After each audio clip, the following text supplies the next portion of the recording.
The sharp metallic tang of copper flooded my mouth before the pain even registered. I lay perfectly still on the thick, hand-woven carpet of the private dining room at the Ritz Carlton. Above me, the light from the massive crystal chandeliers fractured into blurry, blinding stars, through the blood pooling in my left eye. A heavy, rhythmic thudding pounded in my ears, completely drowning out the soft jazz playing from the overhead speakers. It was the sound of my own heartbeat struggling to process the trauma my skull had just endured. I am Kiana, 35 years old, and tonight I learned that blood is not thicker than greed. I spent the last 10 years building a multi-million-dollar tech startup and a thriving real estate portfolio entirely on my own. Yet lying on that floor, my family did not see a successful entrepreneur. They saw an obstacle. They demanded I sign over the deed to my $900,000 craftsman home so they could gift it to my sister for her wedding. When I refused, my own father grabbed a solid brass floral centerpiece and swung it directly at my head. Now they think I am unconscious. They have no idea that by striking me, they just signed their own financial death warrants. Before I tell you exactly how I dismantled their elite Atlanta facade piece by piece, let me know where you are watching from in the comments below.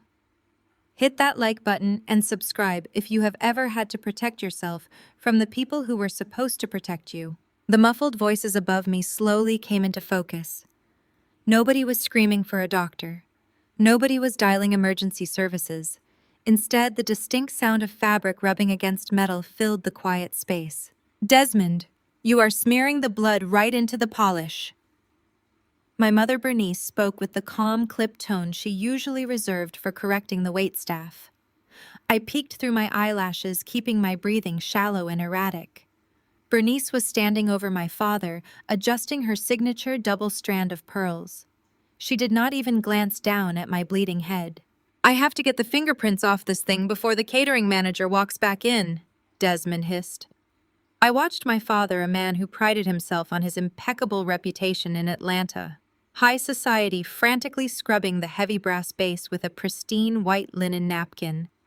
His custom-tailored suit jacket was discarded on a nearby chair and sweat beaded on his forehead. "Mom, my dress is ruined," my younger sister Tasha whined from the corner of the room. She was 28, the undisputed golden child of the family, pacing the floor in her expensive silk rehearsal gown. "Chad is going to be so angry.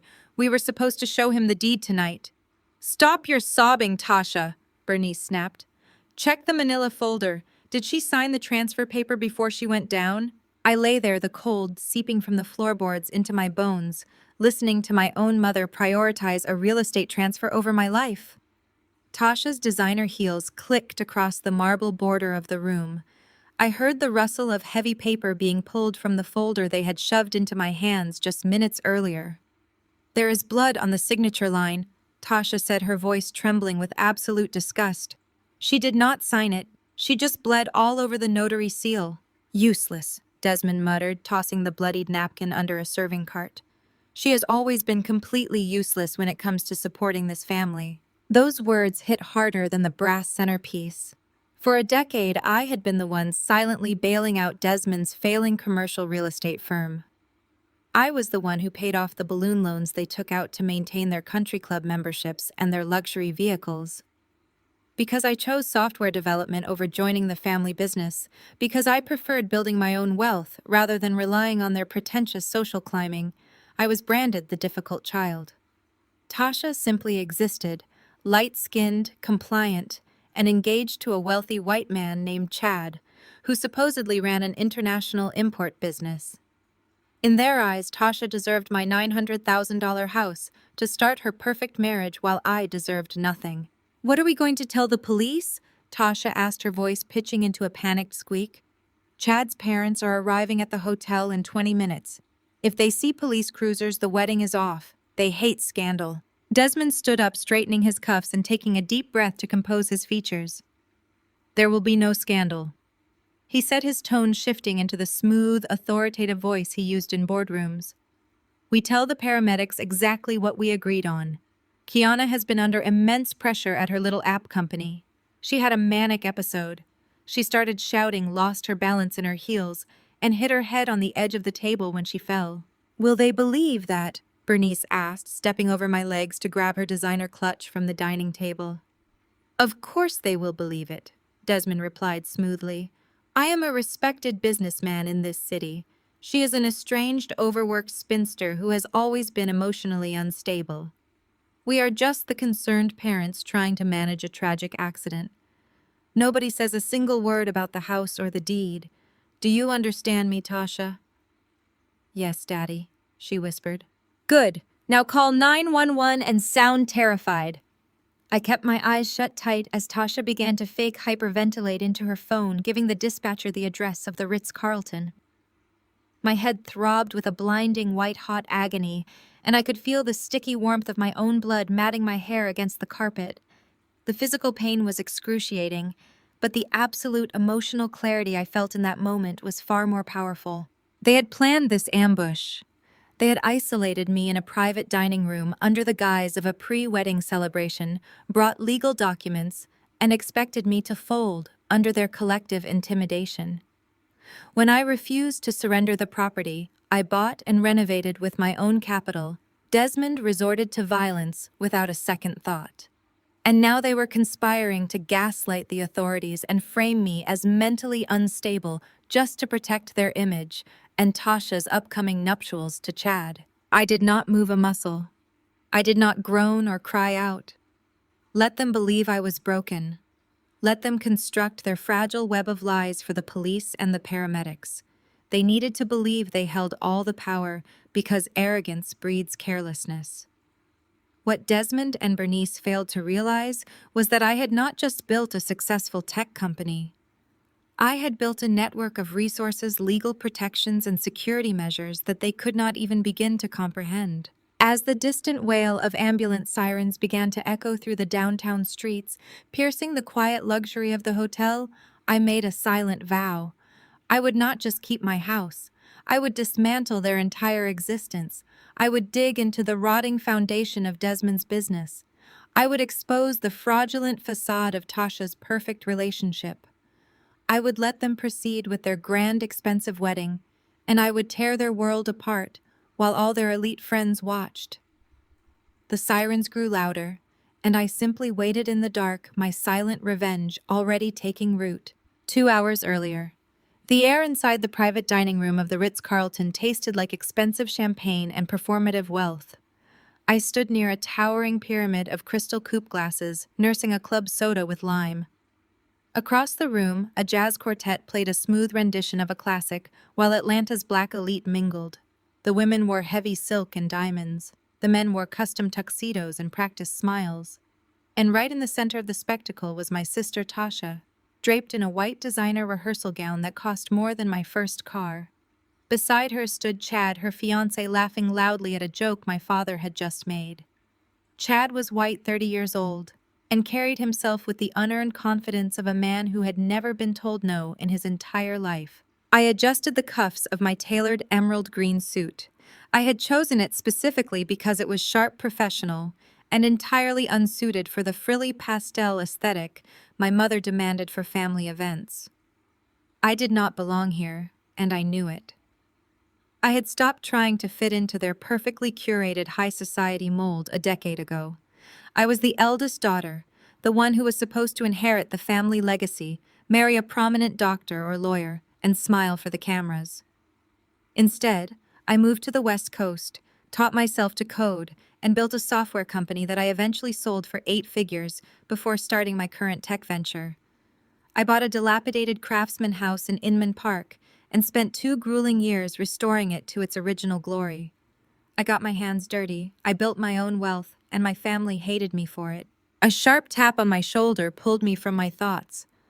I turned to find my mother Bernice glaring at me. She wore a heavy couture gown and her signature double strand of pearls. Her face was set in a tight, disapproving mask. There was no greeting, no hug, no asking how my flight from California had been. Instead, she shoved a thick manila folder directly against my chest. I caught it before it could drop to the polished marble floor. "What is this?" I asked, keeping my voice low so the other guests would not hear. Bernice looked me up and down, her lip curling in absolute disgust. I told you this was a formal dinner, Kiana. You show up to your own sister's wedding rehearsal looking like a corporate banker. Could you not find a dress? Could you not pretend just for one evening that you possess an ounce of grace? I looked right back at her, refusing to shrink under her judgment. My suit is custom, mother. It is plenty graceful. What is in the folder? She waved her manicured hand dismissively. Just some standard paperwork your father and I need you to sign before the main event tomorrow. We are streamlining the family assets. Open it. I flipped open the heavy cardstock cover. Inside was a legal document printed on thick watermarked paper. I scanned the first few lines, my legal training from years of negotiating fierce tech contracts kicking in immediately. It was a quitclaim deed. Below the dense legal jargon was the address of my property, the Craftsman house I had poured my blood, sweat, and capital into, the house currently valued at $900,000. Are you out of your mind? I asked, my voice deadly calm. You are asking me to sign over the deed to my home. Bernice sighed, a long, dramatic sound designed to make me feel like an unreasonable child. Keep your voice down, Kiana. You are causing a scene, and we are not asking you to give it to us. We are asking you to gift it to Tasha. For her wedding. It is the perfect starter home for her and Chad. I stared at the woman who gave birth to me, searching for any sign that this was a twisted joke. There was none. She was entirely serious. Tasha has never worked a single day in her life, I said, keeping my tone perfectly flat. Chad claims to work in import logistics, but he spends more time on the golf course than in an actual office. They can buy their own house. I am not gifting my sister a nearly $1 million asset just because she managed to find a man willing to put a ring on her finger. Bernice stepped closer, invading my personal space, her expensive floral perfume suffocating me.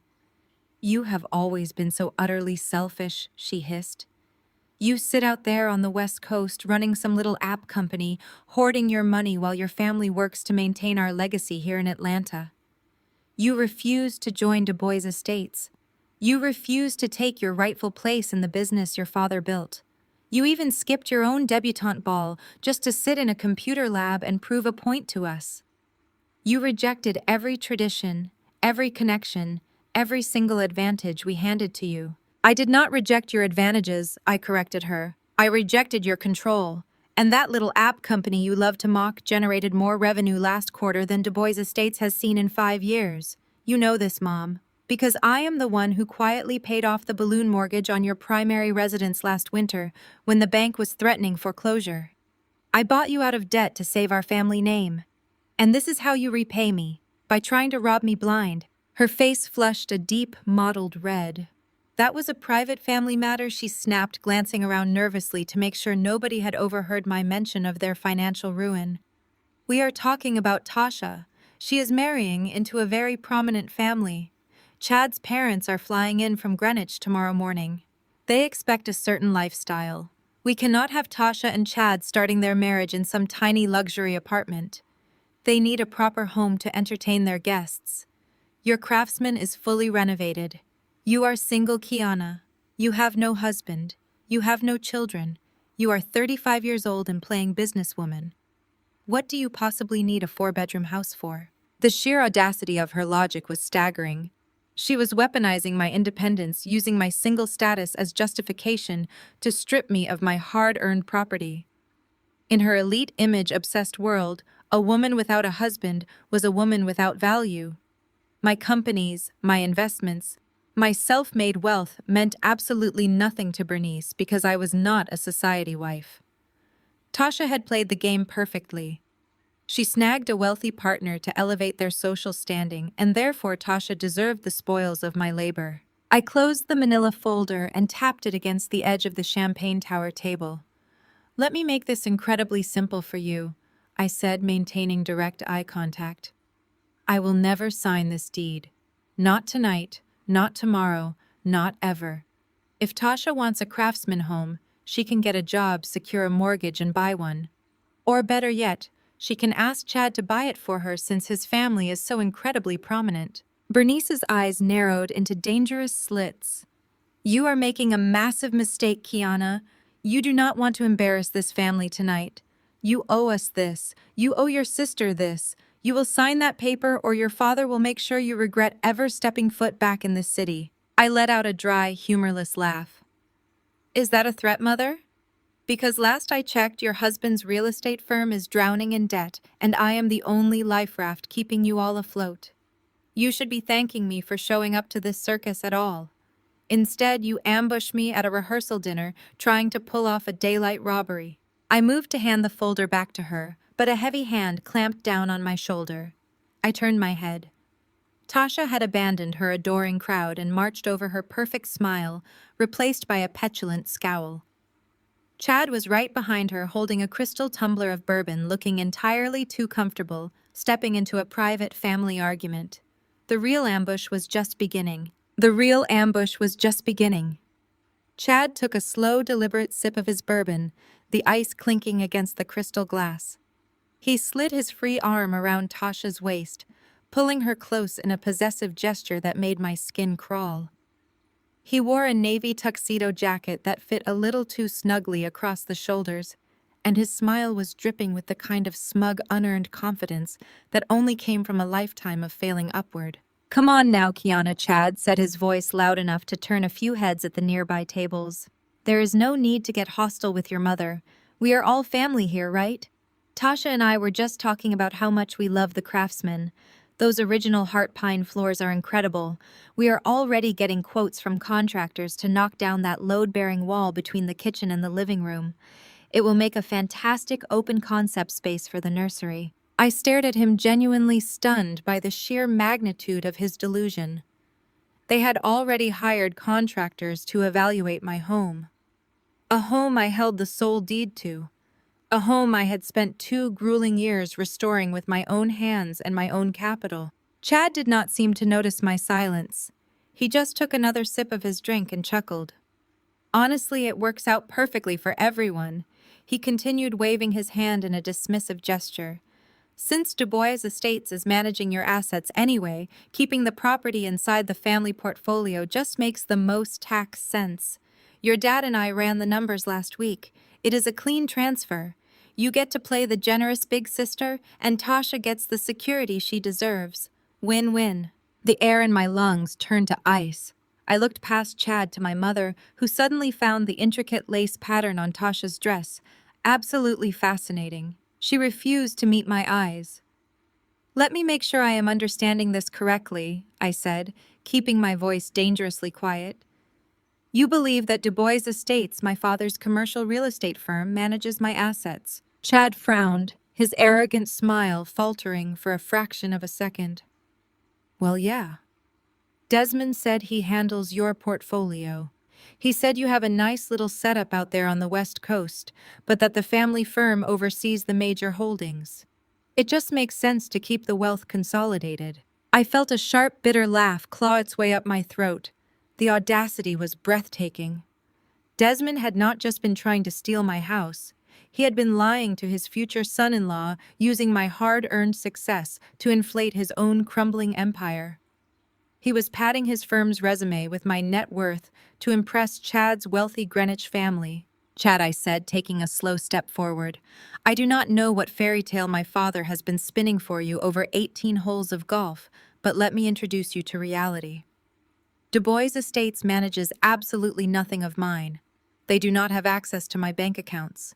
They do not hold any stake in my software company. And they certainly do not manage my real estate portfolio. I own my properties through a private holding company that I built, which I manage and which my father has zero legal access to.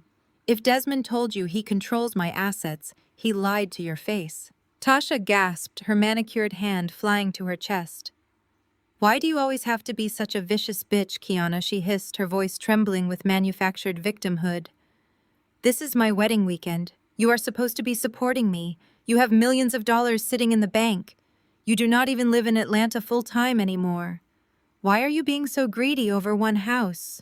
"Because it is my house, Tasha," I snapped back, my patience finally shattering. "I bought it. I renovated it. I own it. You want $1 million Craftsman in Inman Park. Go build a software company, sell it, and buy one yourself. Or better yet, ask your very successful fiancé to buy it for you, since he seems to have so many opinions on my property." Chad's face flushed a deep, ugly red. His jaw clenched and he opened his mouth to retort, but a heavy, booming voice cut through the tension. "That is exactly enough out of you, Kiana." I turned to see my father Desmond stepping out from the shadows near the grand oak doors of the dining room.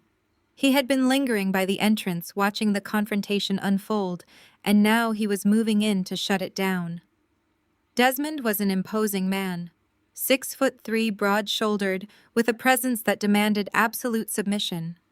He had spent his entire life bullying contractors, manipulating local politicians, and controlling the women in his family. He walked right up to me, intentionally invading my personal space, using his physical size to box me in. Behind me was the champagne tower. To my left was Bernice. To my right were Tasha and Chad. Desmond stood directly in front of me, effectively cutting off my only exit to the hallway. "You are embarrassing this family," Desmond said, his voice a low, dangerous rumble. "You are disrespecting your mother, you are insulting your future brother-in-law, and you are acting like a spoiled, ungrateful child." "I am acting like a property owner defending her assets against a daylight robbery," I shot back, refusing to step back or break eye contact. "You lied to Chad, Dad. You told him you managed my money. Why would you do that? Are things really that desperate at the firm?" Desmond's eyes flashed with a violent, unrestrained fury. His facade of the distinguished, wealthy patriarch was slipping, revealing the desperate, cornered man underneath. "Do not! You dare question my business," he growled, pointing a thick finger directly at my face. "I gave you everything. I paid for your private schools. I paid for your tutors. I gave you the Dubois name, a name that opens doors in this city that you could never open on your own. You owe your success to me. I owe you nothing." I fired back, my heart hammering against my ribs. "I cleared your massive personal debts last winter. I saved this family from public ruin. That was my return on your investment.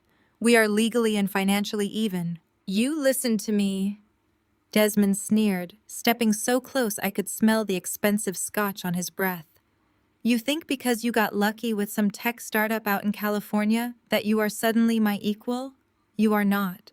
You are a 35-year-old single woman living in an empty house. You have no husband. You have no children. You have no legacy. You are just playing businesswoman to fill the void in your pathetic life." The words were designed to gut me. They were the exact insults he and Bernice had been hurling at me since my 20s, a coordinated campaign to make me feel inadequate because I had prioritized financial independence over finding a wealthy husband. "Look at your sister," Desmond continued, gesturing toward Tasha, who was practically hiding behind Chad's shoulder. "Tasha is doing things the right way. She is building a real family. She is expanding our legacy. She needs a proper foundation to raise my grandchildren. She deserves that house. You do not need a 4-bedroom craftsman to sit alone with your laptop. You are going to sign that deed transfer right now, Kiana. You are going to sign it. You are going to smile for the wedding photos tomorrow, and you are going to thank me for allowing you to contribute to this family's future." He reached over, snatched the manila folder from Bernice's hands, and shoved it hard against my chest, forcing me to grip it or let it fall. He pulled a heavy gold Mont Blanc pen from his breast pocket and held it out to me. "Sign the paper," Kiana, Desmond commanded, his voice echoing slightly over the soft jazz music that was still playing obliviously in the background. "Do not make me ask you again." The air in the room felt impossibly thin. I was completely surrounded. My mother was glaring at me with cold calculation. My sister was weeping silent, manipulative tears. Chad was watching with smug satisfaction, eager to claim his prize. And my father was standing over me, practically vibrating with rage, demanding I surrender the only tangible piece of home I had left. I looked at the folder in my hands. I looked at the gold pen Desmond was thrusting toward me. I looked at the people who shared my blood, but treated me like an ATM. The years of emotional abuse, the constant belittling, the financial extortion, it all crystallized in that single suffocating moment. They truly believed I was weak enough to fold. They believed that if they cornered me, isolated me, and bullied me, I would simply sign away my life to keep their fake glittering world intact. I slowly raised my hand, but I did not take the pen. Instead, I reached into the pocket of my blazer and pulled out my phone. I unlocked the screen of my phone and tapped the rideshare icon. The soft blue glow of the map illuminated the tense, suffocating space between my father and me. "What are you doing?" Desmond demanded, his voice a low, vibrating growl. "Put that away and sign the paper." "I am going home," I said, keeping my gaze locked on his. "To my house. The one with my name on the deed." I did not whisper this time. I had spent my entire life lowering my voice to keep their secrets, shrinking myself to fit into the background of their pristine family portraits. Not tonight. I projected my voice, letting the crisp, clear syllables carry over the smooth jazz and the clinking crystal glasses of the other guests mingling just a few yards away. "Let us tell Chad the truth, Dad. Let us tell him why you are desperately trying to extort your oldest daughter in the middle of a cocktail reception." Bernice lunged forward, her manicured nails digging fiercely into my forearm. "Kiana, shut your mouth right now." I yanked my arm free with enough force to make her stumble back against the champagne tower table. The crystal glasses rattled ominously. "Chad," I said, turning my attention directly to the groom-to-be. His smug smile had faltered, replaced by a cautious, calculating squint. "Du Bois Estates is drowning. They are millions in the red. They cannot afford to buy Tasha a craftsman in Inman Park. They cannot even afford the catering for this rehearsal dinner without shuffling credit lines and dodging collection calls. My father is trying to steal my property, because if your wealthy Greenwich parents run a basic background check on his firm, they will see he is practically bankrupt." Tasha let out a high, panicked gasp. "Shut up, Kiana. You are lying. You are just jealous." But Chad was not looking at Tasha. He was staring hard at Desmond. The dynamic shifted instantly. Chad was marrying into the Du Bois family because of the perceived wealth and political connections. The revelation that the empire was a hollow shell was a direct threat to his own carefully laid plans. "Desmond," Chad said, his voice dropping its jovial tone, "what is she talking about? Is there an issue with the firm's liquidity?" That was the breaking point. Desmond's face turned a deep mottled purple. The veins in his thick neck bulged against his starched white collar. His entire identity, his untouchable status as a titan of Atlanta real estate, was being laid bare in front of his ticket to salvation. He had spent his whole life intimidating people into silence, controlling the narrative with checkbooks and threats. Now the daughter he deemed useless was broadcasting his failure to the exact man he needed to impress. "You ungrateful, vindictive little bitch," Desmond roared. He did not reach for the folder. He did not reach for the pen. His heavy hand shot past my shoulder and closed around the thick base of the massive brass floral centerpiece resting on the table behind me. Everything seemed to slow down. I saw the whites of his eyes wide and wild with a primal, unrestrained fury. I saw Bernice step back, not to intervene, but to protect her couture gown. I raised my hands to block him, but I was boxed in by the heavy oak doors and the people who were supposed to be my family. White roses and purple orchids scattered through the air as the heavy metal base swung in a violent, desperate arc. The solid brass connected with the side of my head with a sickening wet crack. The impact lifted me off my feet. I crashed backward into the table. The champagne tower collapsed, a cascade of shattering crystal and expensive liquor raining down around me. I hit the marble floor hard, the breath knocked completely out of my lungs. A blinding flash of white light consumed my vision, instantly followed by a heavy, suffocating darkness. The music, Tasha's screaming, the sound of breaking glass all faded into a dull, distant ringing. Then the sharp metallic tang of copper flooded my mouth. I lay perfectly still on the thick hand-woven carpet of the private dining room. Above me, the light from the chandeliers fractured into blurry stars through the blood pooling in my left eye. A heavy, rhythmic thudding pounded in my ears. It was the sound of my own heartbeat struggling to process the trauma my skull had just endured. The muffled voices above me slowly came into focus. Nobody was screaming for a doctor. Nobody was dialing emergency services. Instead, the distinct sound of fabric rubbing against metal filled the quiet space. "Desmond, you are smearing the blood right into the polish." My mother spoke with the calm, clipped tone she usually reserved for correcting the waitstaff. I kept my breathing shallow and erratic. Bernice was standing over my father, adjusting her pearls. She did not even glance down at my bleeding head. "I have to get the fingerprints off this thing before the catering manager walks back in," Desmond hissed. He was frantically scrubbing the heavy brass base with a pristine white linen napkin. His custom-tailored suit jacket was discarded on a nearby chair, and sweat beaded on his forehead. "Mom, my dress is ruined." Tasha whined from the corner of the room, pacing the floor in her expensive silk gown. "Chad is going to be so angry. We were supposed to show him the deed tonight." "Stop your sobbing," Tasha Bernice snapped. "Check the manila folder. Did she sign the transfer paper before she went down?" I lay there, the cold seeping from the floorboards into my bones, listening to my own mother prioritize a real estate transfer over my life. Tasha's designer heels clicked across the marble border of the room. I heard the rustle of heavy paper being pulled from the folder they had shoved into my hands just minutes earlier. "There is blood on the signature line," Tasha said, her voice trembling with absolute disgust. "She did not sign it. She just bled all over the notary seal." "Useless," Desmond muttered, tossing the bloodied napkin under a serving cart.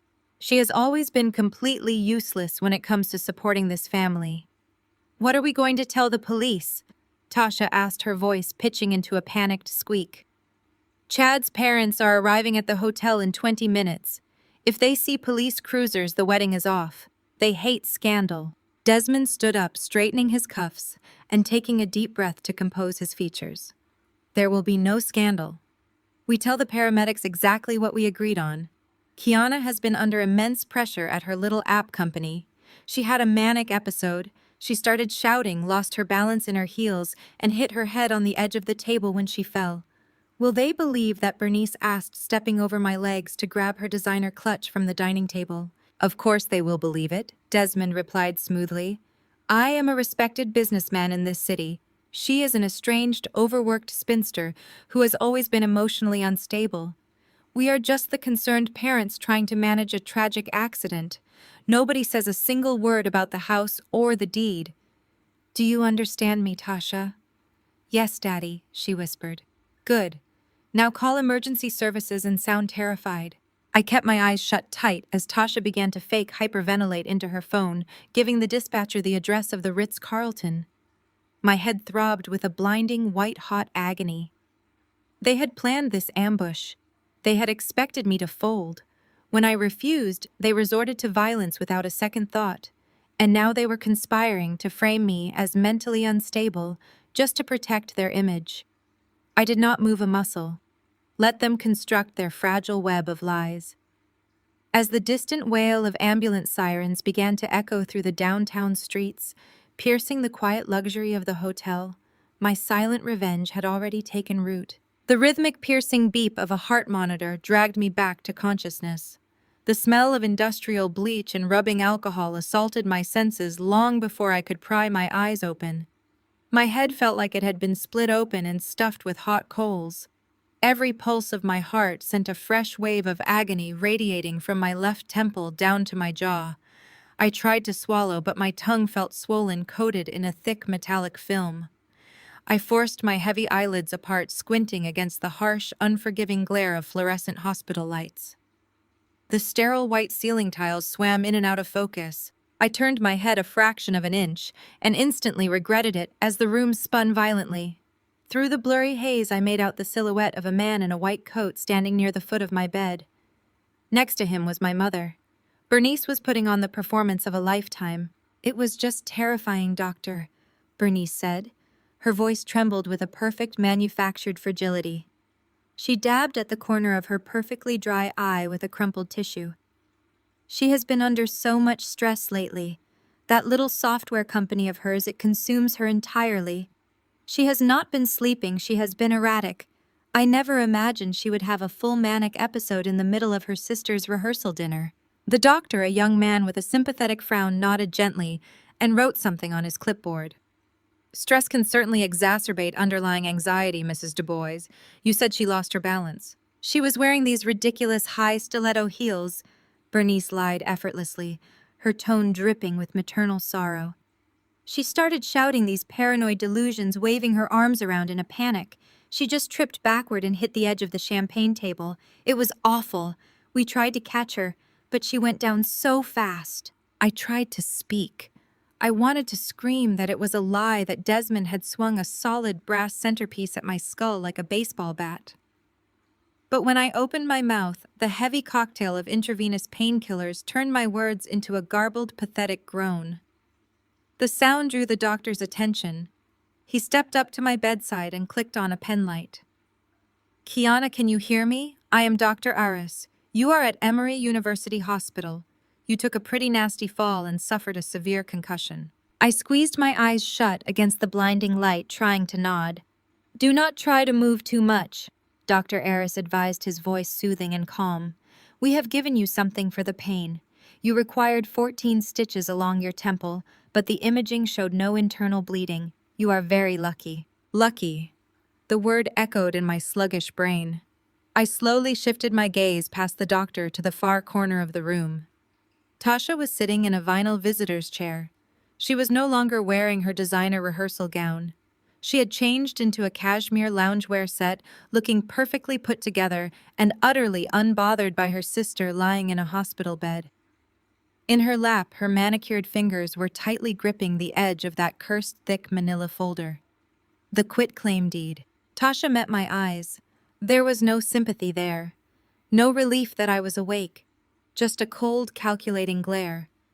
She looked at me not like a sister, but like an obstacle standing between her and $1 million house. "I will leave you to visit for a few minutes," Dr. Aris said, turning back to Bernice. "We will need to keep her overnight for observation. Given the nature of her fall and the reported manic behavior, I am also going to request a brief psychiatric evaluation in the morning before we clear her for discharge. Standard protocol." "Of course, Doctor," Bernice murmured, placing a hand over her heart. "Whatever she needs. We just want our daughter back." As soon as the heavy wooden door clicked shut behind the doctor, the temperature in the room plummeted.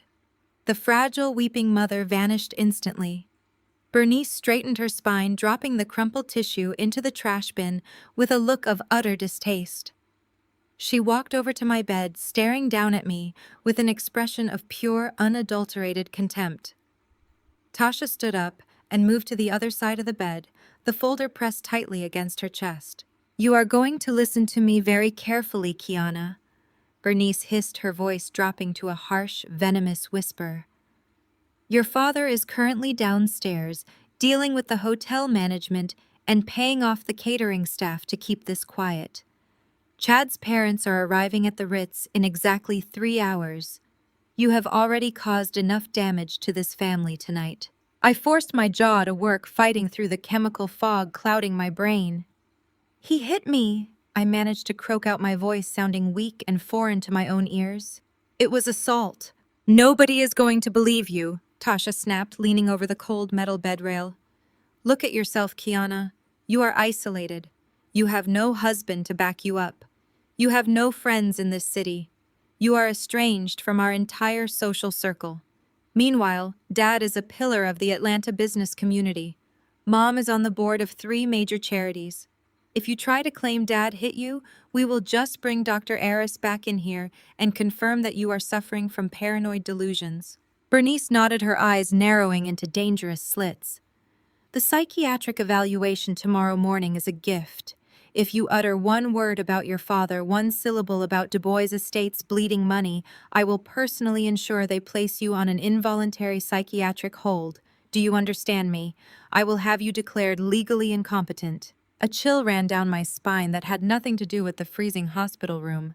She was entirely serious. They were going to weaponize my independence and my lack of a traditional family unit against me. They were going to paint me as an unhinged, lonely spinster who had finally snapped under corporate pressure.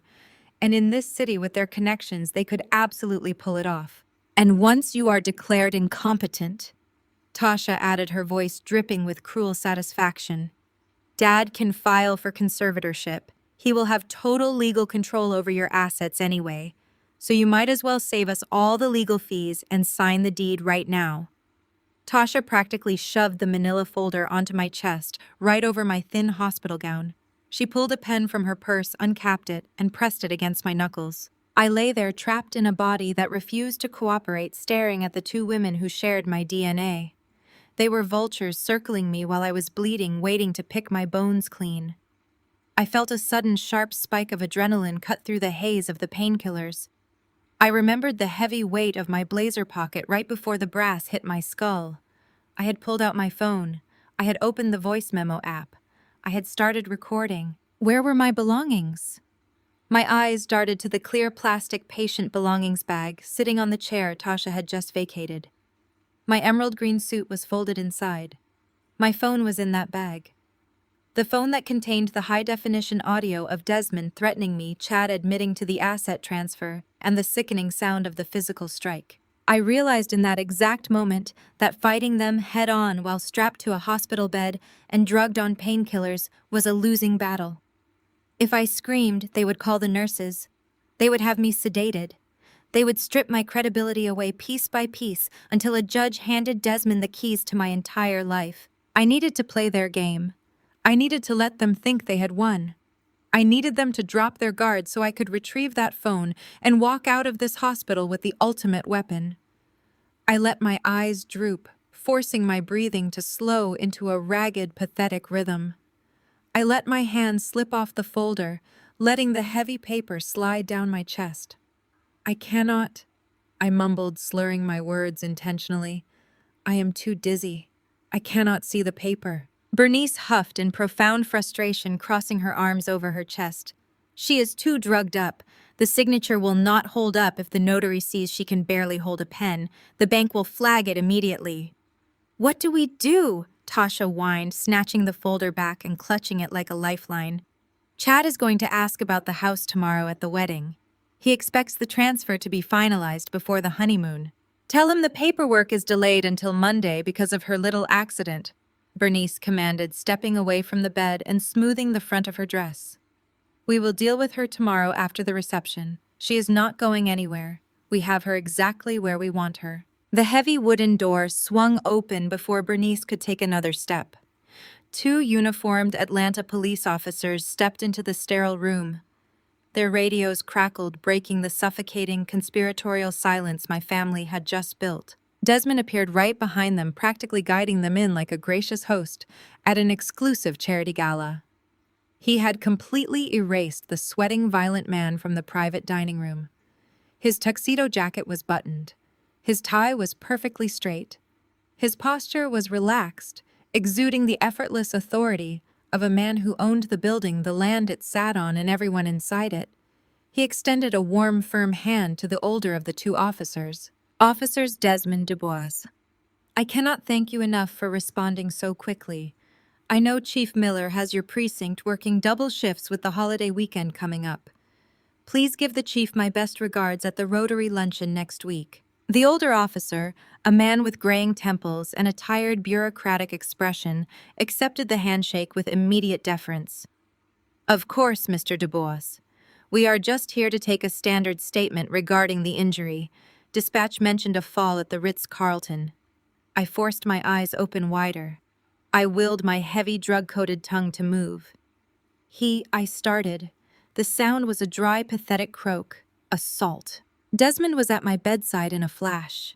His large, heavy hand wrapped around my uninjured shoulder in a grip that looked deeply comforting to the officers, but felt like a steel vice crushing my collarbone.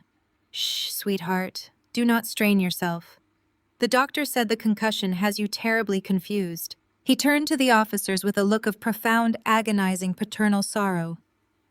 "I apologize, officers.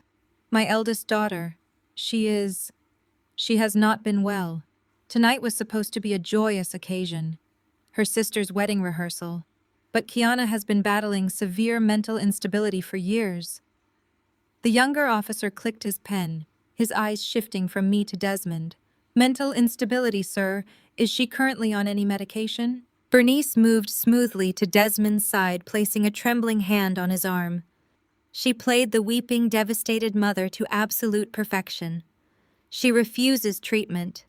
She has always rebelled against any help we offer. Ever since she was a teenager, she has been prone to these terrifying bouts of hysteria. We gave her every advantage. Desmond continued, his voice dropping into a somber, intimate register, as if he were confessing his greatest personal failure to a priest. We had a spot secured for her at Spelman College, a proud, prestigious family tradition. We had her entire future mapped out within our community. Instead, she threw it all back in our faces. She ran off to the West Coast, completely isolated herself from her family, and poured every ounce of her sanity into some tech startup. The isolation, the extreme corporate stress, it completely broke her mind. My blood boiled. The monitors next to my bed began to beep at a slightly faster tempo, registering my spiking heart rate.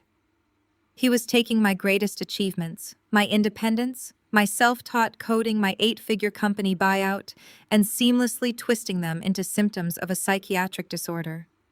He was using my rejection of his financial control as clinical proof of my insanity. "What exactly happened tonight, Mr. Dubois?" the older officer asked, glancing at me with a mixture of pity and caution. "She had a massive manic episode," Desmond said smoothly, not missing a single beat.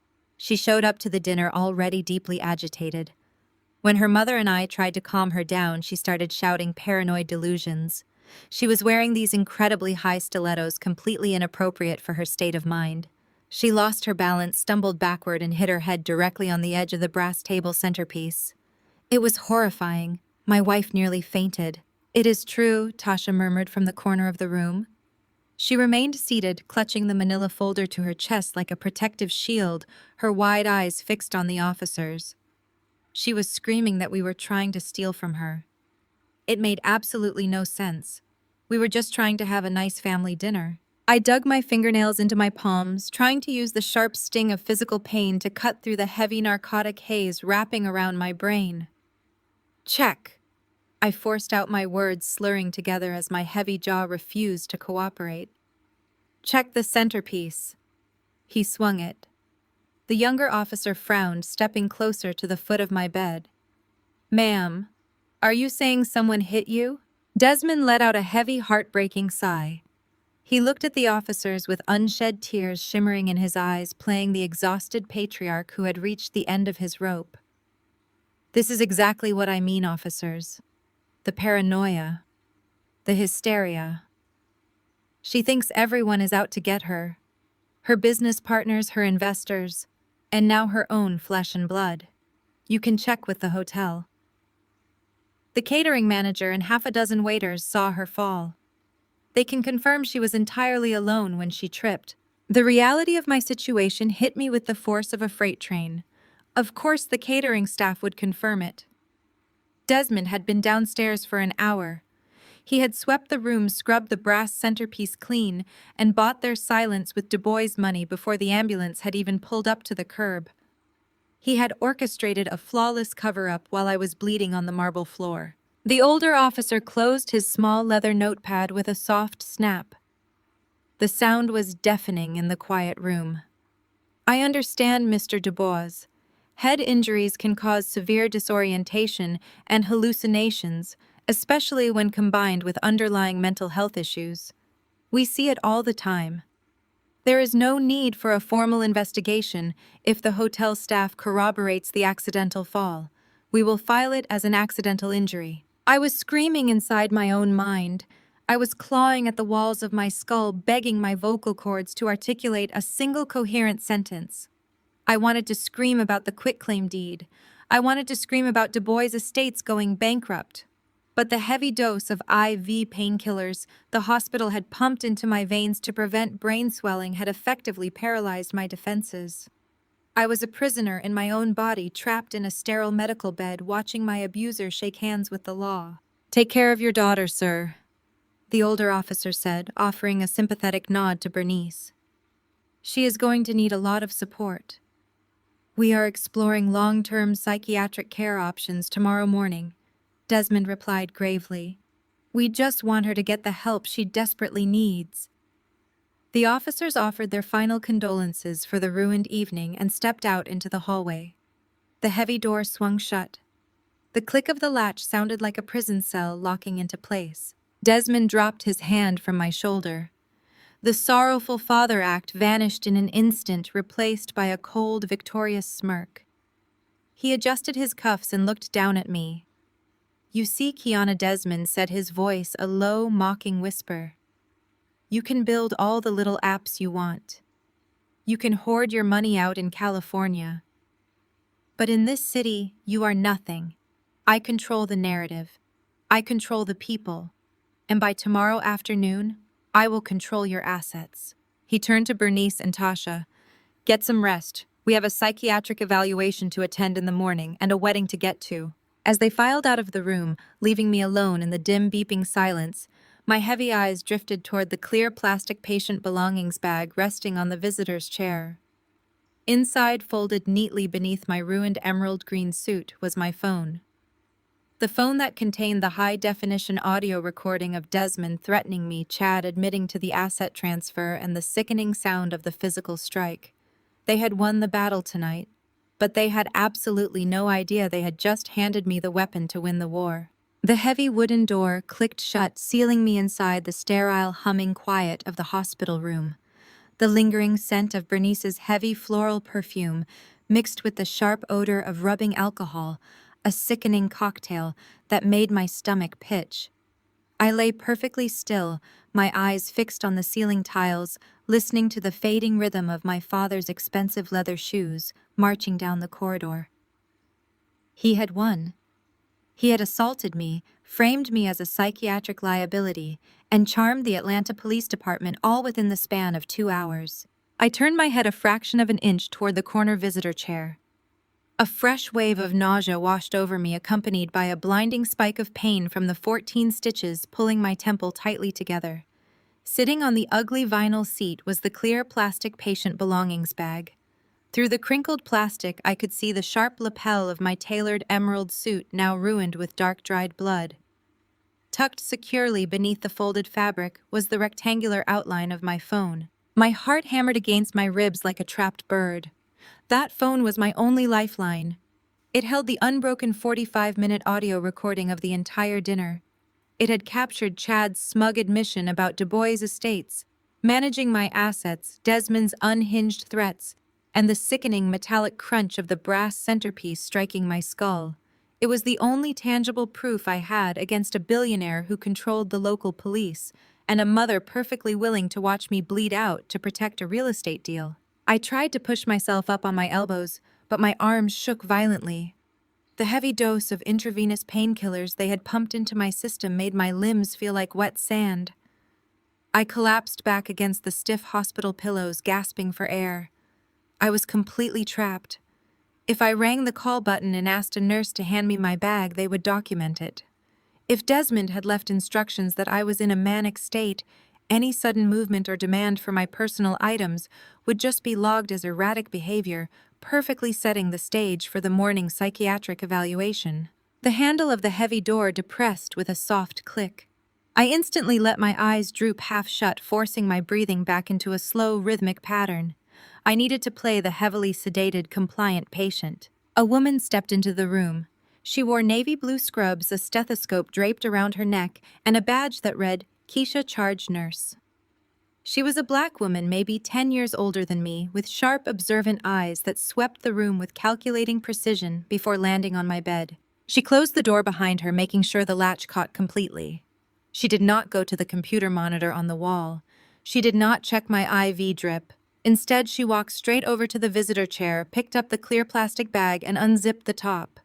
Panic flared hot and bright in my chest. I jerked my head up, ignoring the agonizing throb in my skull. "What are you doing?" I rasped, my voice sounding like crushed gravel. "Put that down." Keisha did not flinch. She simply looked at me, her expression entirely calm, and reached her hand deep into the bag. "You can drop the act, honey," she said softly. Her voice carried the warm, unmistakable cadence of a woman who had seen entirely too much of human nature to buy into cheap theater.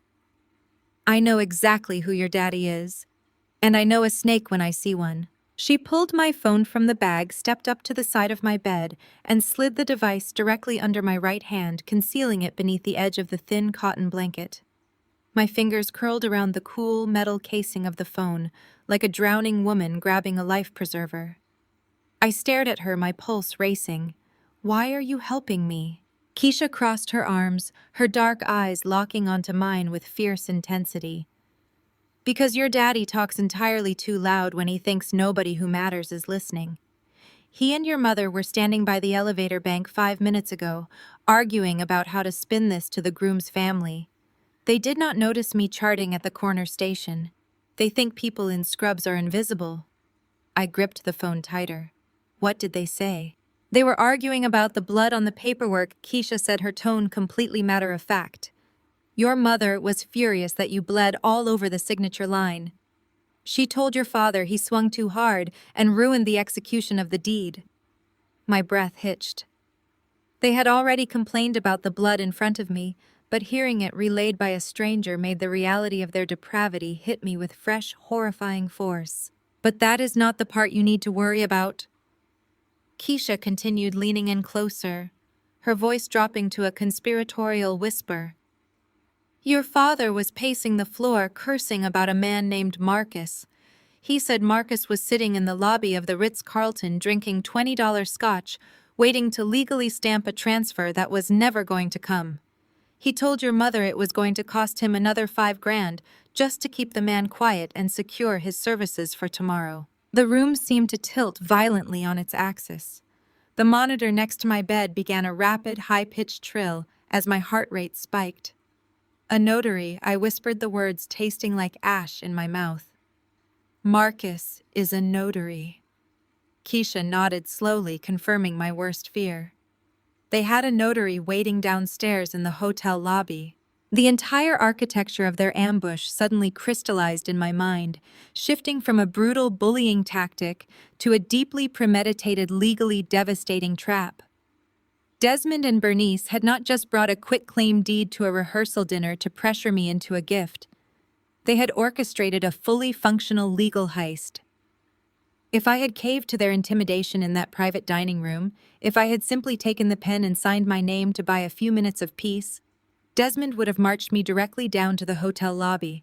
He would have placed me in front of this Marcus, forced me to hand over my driver's license to verify my identity, and executed the transfer of my $900,000 property right then and there. It would have been ironclad.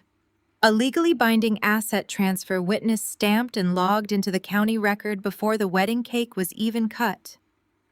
Tasha was not just getting a house. Desmond was getting immediate liquidity.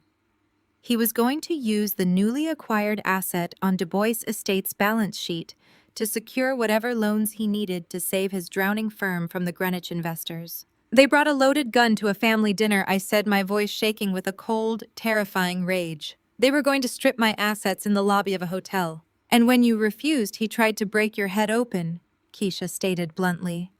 "I have a sister a lot like yours and parents who value a dollar over a daughter.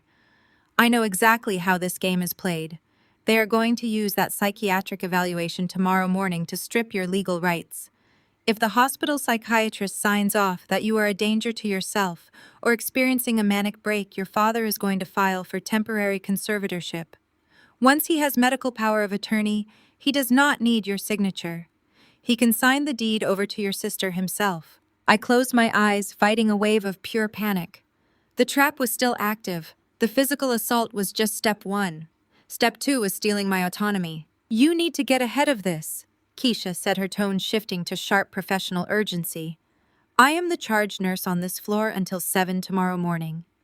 I can keep the attending doctors away from you, and I can alter your chart to show you refuse the heavy sedatives. You need a clear head for that evaluation. But you cannot fight a billionaire in his own city by yourself.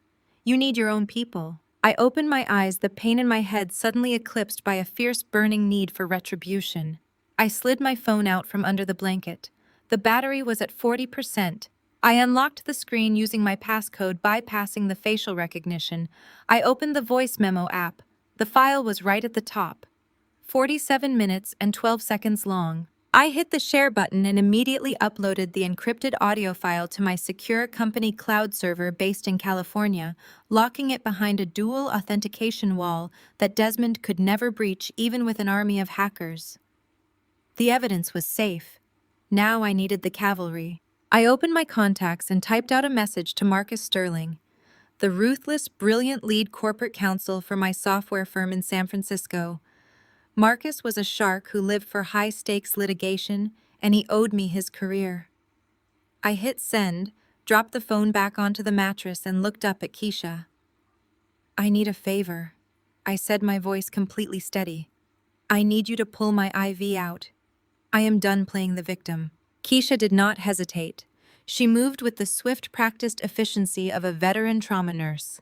She ripped the medical tape from the back of my hand and slid the IV needle out of my vein in one fluid motion, pressing a sterile gauze pad hard against the puncture site.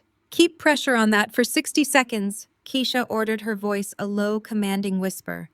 "The narcotic fog in your brain is going to lift over the next hour. You are going to feel a massive spike in pain right behind your eyes. You will want to throw up. Do not do it.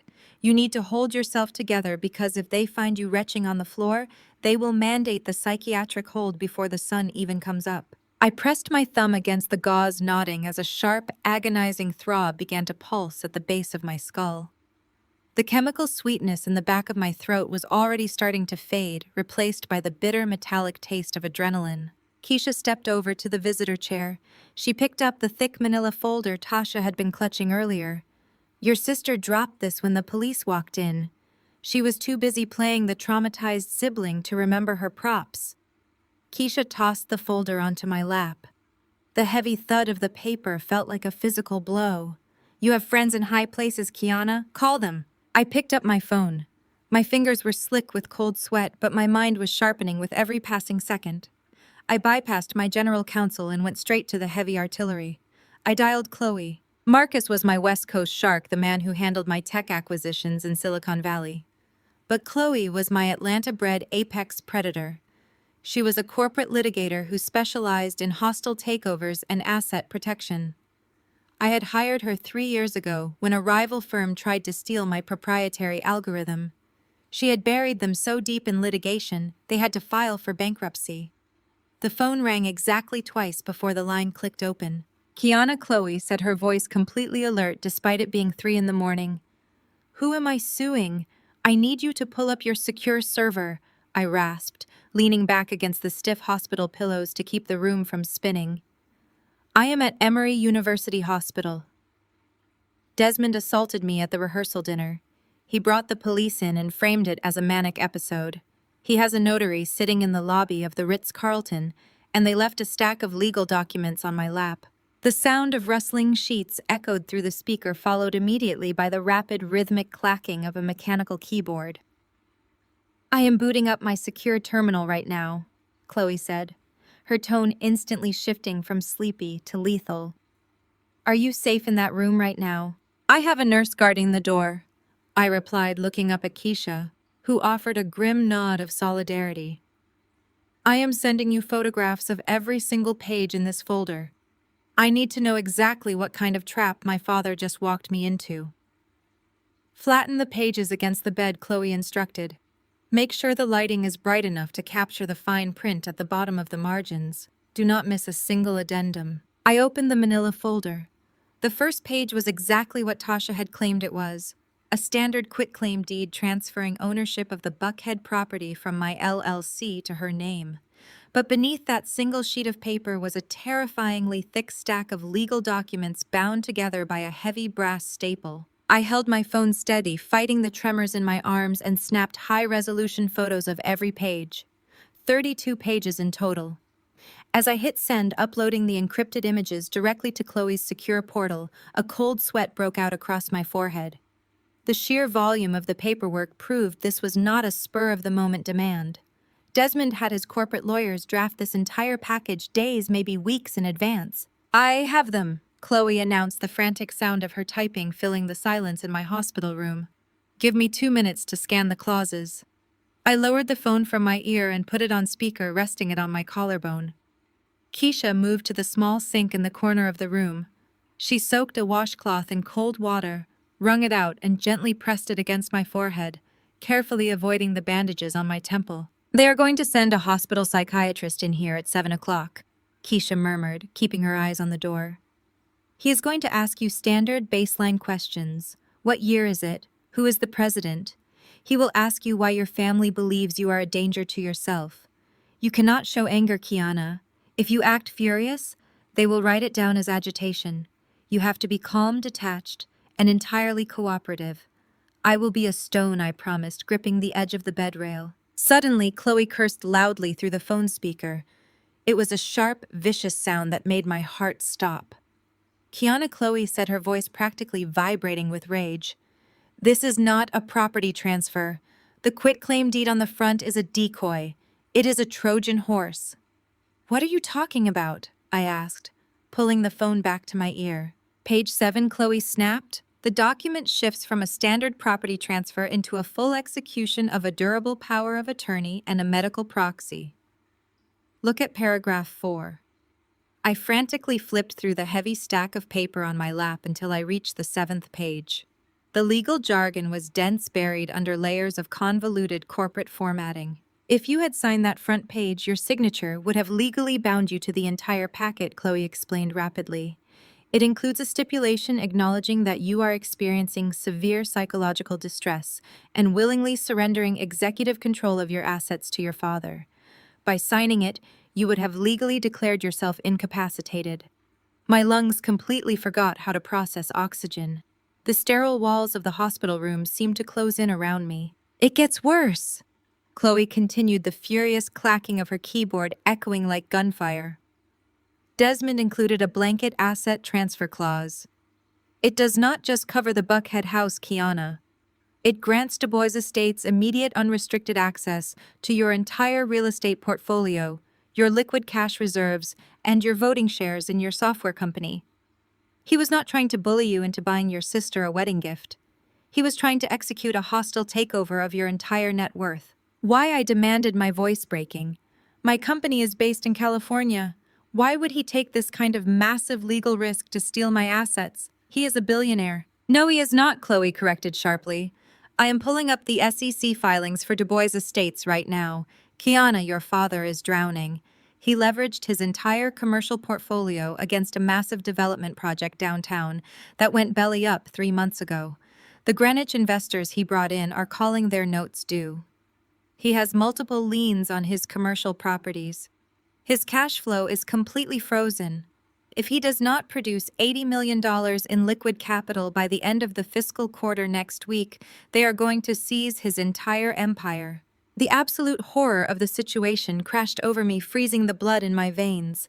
The extravagant rehearsal dinner, the forced family gathering, the relentless pressure to sign the paperwork in a private, isolated room. It was an ambush. Desmond did not view me as a rebellious daughter. He viewed me as a pristine, untapped bank account. He needed my liquid assets to satisfy his furious investors, and he was perfectly willing to enslave me legally, medically, and financially to save his own pride. "He brought a notary to the hotel," I whispered, staring blindly at the white hospital blanket. Keisha heard him complaining about it in the hallway. He had a man named Marcus waiting in the lobby to stamp the documents. "Of course he did," Chloe said, her tone cold and calculating. "If you had signed those papers, he would have marched you downstairs, verified your identity with the notary, and filed the documents electronically before midnight. By the time you woke up this morning, you would have been a ward of the state, and your father would have been wiring your money to Greenwich." A profound, terrifying silence stretched between us. The betrayal was so absolute, so structurally perfect, it transcended simple family dysfunction. My mother, my father, and my sister had actively conspired to strip me of my human rights. "Chloe," I said, my voice dropping an octave, completely devoid of fear, "I have an audio recording of the entire dinner. I caught Chad admitting they transferred Tasha's assets. I caught Desmond threatening me, and I caught the physical assault. I already uploaded it to the secure server." I heard Chloe stop typing. When she spoke again, she sounded like a general preparing for war. "Kiana, Do exactly as I say. You are going to ace that psychiatric evaluation this morning. You are going to smile, you are going to be polite, and you are going to walk out of that hospital a free woman. Do not confront them. Do not let them know we have the documents. Let them think you are terrified and compliant. What is the play? I asked, sitting up straight. The dizziness was gone. The pain in my head was completely overshadowed by the burning, brilliant fire of righteous vengeance. They want to play corporate warfare at a family wedding, Chloe said smoothly. We are going to oblige them. I am filing an emergency injunction against Du Bois Estates first thing Monday morning. But tomorrow you are going to go to that wedding, Kiana. You are going to put on a beautiful dress, you are going to sit in the front row, and you are going to wait for my signal. I am going to tear your father's empire apart brick by brick. Keisha did not blink. She reached out, peeled back the medical tape, and slid the needle from my vein in one swift, practiced motion. I pressed a sterile gauze pad to the puncture site, embracing the sharp, stinging pain. It was grounding. It was real. Keisha handed me a pair of clean navy scrubs and a pair of generic hospital grip socks. My ruined emerald suit went into a biohazard bag. I signed the against medical advice discharge papers with a hand that did not shake once. By the time the sun began to peek over the Atlanta skyline, casting a pale gray light through the hospital corridors, I was already gone. I directed my private car service to the Waldorf Astoria in Buckhead, booking their most secluded corner suite under my corporate LLC. As soon as the heavy oak door of the suite clicked shut, I went completely dark. I powered down my personal cell phone, severing the GPS signal, and locked it inside the hotel room safe. Let them track dead air. I purchased a prepaid burner phone from a pharmacy down the street and texted Chloe my new untraceable number. My parents and Tasha would be waking up right about now. They would be straightening their designer clothes, preparing their tragic, sorrowful expressions for the hospital psychiatrist. They would walk into that sterile room expecting to find a drugged, terrified woman they could easily declare incompetent. Instead, they would find an empty bed and a set of bloody clothes. They would assume I ran out of fear. They would assume I was hiding, licking my wounds like a beaten dog. They had no idea I was loading my weapons. I ordered a pot of black coffee and set up my command center on the suite's massive glass dining table. Chloe called the burner phone exactly at 9. She confirmed the emergency injunction was drafted and ready to be filed with the Fulton County Superior Court the second the clerk's office opened on Monday. Desmond would be legally paralyzed from filing any conservatorship claims. But a shield was not enough. I needed a sword. I paced the length of the suite, my bare feet sinking into the plush carpet. Desmond is desperate, I told Chloe over the secure line.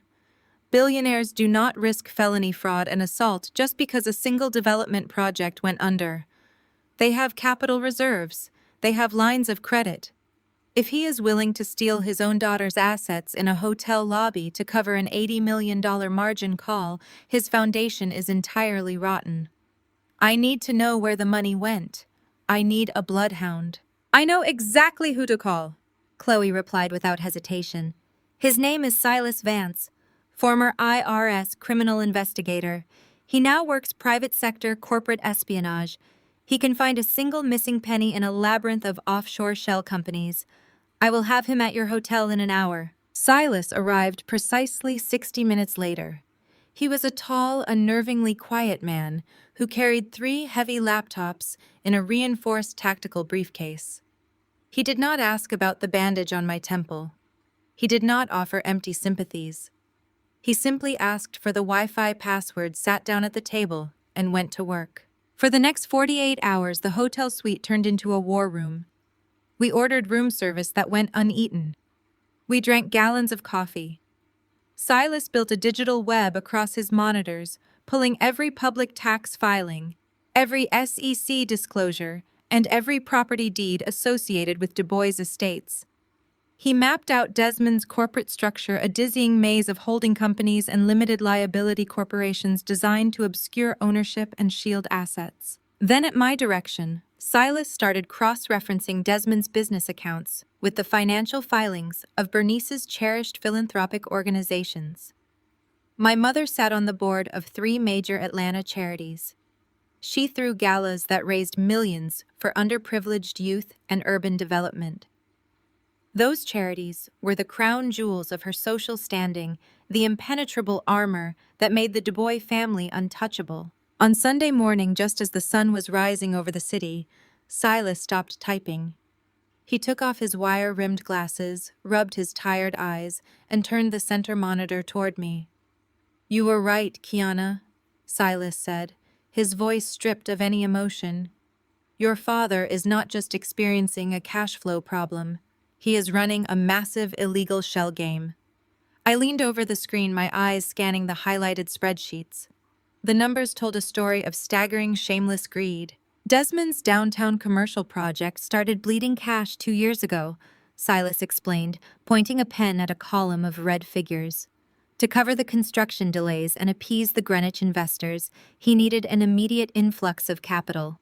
He could not get traditional bank loans because his properties were already over-leveraged, so he found another source of liquid cash. Silas clicked to the next screen. It showed the public tax records for the Dubois Family Foundation, my mother's primary charity. He started embezzling from the charitable trust, Silas stated bluntly. Over the past 24 months, approximately $45 million in charitable donations have been funneled out of the foundation. The money was routed through 3 different offshore consulting firms as management fees and administrative costs. But those firms do not exist. They are ghost entities. The money was dumped directly into Dubois Estates' operational accounts to keep the Greenwich investors at bay. A cold, sharp thrill ran down my spine. Desmond was not just a failing businessman, he was a criminal. He was actively looting the very charities my mother used to parade her moral superiority around Atlanta. If the IRS or the state attorney general caught wind of this, Desmond would not just lose his company. He would face decades in federal prison. "Does Bernice know?" I asked, staring at the damning evidence. "Does my mother know her charity is a front for money laundering?" Silas shook his head. "Unlikely. Your father is the sole financial signatory on the foundation's accounts. Your mother is the public face, the event planner. She brings the money in, and he quietly siphons it out the back door. But ignorance will not save her from federal indictment if this goes public. The board members will go down with him." "There is one more thing," Silas added, his fingers flying across the keyboard to pull up a final document. "I traced the broker who set up the offshore shell companies and authorized the wire transfers from the charity to Dubois Estates. You need a licensed financial officer to move that kind of money without triggering immediate federal flags." He pulled up a digital signature on a wire transfer authorization form. I stared at the name on the screen. My blood turned to ice and then immediately boiled over. The signature belonged to Chad, my sister's perfect, pristine, highly successful fiancé. The entire puzzle locked into place with sickening clarity. Chad was not just marrying into the family, he was Desmond's accomplice. He was the architect of the embezzlement scheme. That was why Tasha was so desperate to secure my $900,000 house before the wedding. It was not a wedding gift. It was hush money. It was a payoff to Chad for keeping Desmond out of federal prison, packaged neatly as a real estate transfer to avoid suspicion and keep Chad heavily invested in the family's survival. They had all sold their souls. Desmond was a thief. Chad was a fraud. Bernice was a pawn. And Tasha was perfectly willing to let them destroy me to secure her own comfortable future. I stood up from the table. I walked over to the floor-to-ceiling window and looked down at the sprawling city of Atlanta. The city my father thought he owned. The city he thought he could use to crush me. "Silas," I said, my voice ringing with absolute lethal certainty, "package all of this evidence into a single encrypted digital dossier. I want every bank statement, every forged wire transfer, and every link to Chad's brokerage firm organized and ready to deploy. Where are we sending it?" Silas asked, his fingers already moving to compile the files. "Nowhere yet," I replied, turning away from the window. "Tasha's wedding reception is tomorrow night at the country club. 300 of Atlanta's most elite socialites, investors, and business leaders will be there. I am going to put on my best dress. I am going to drink their champagne.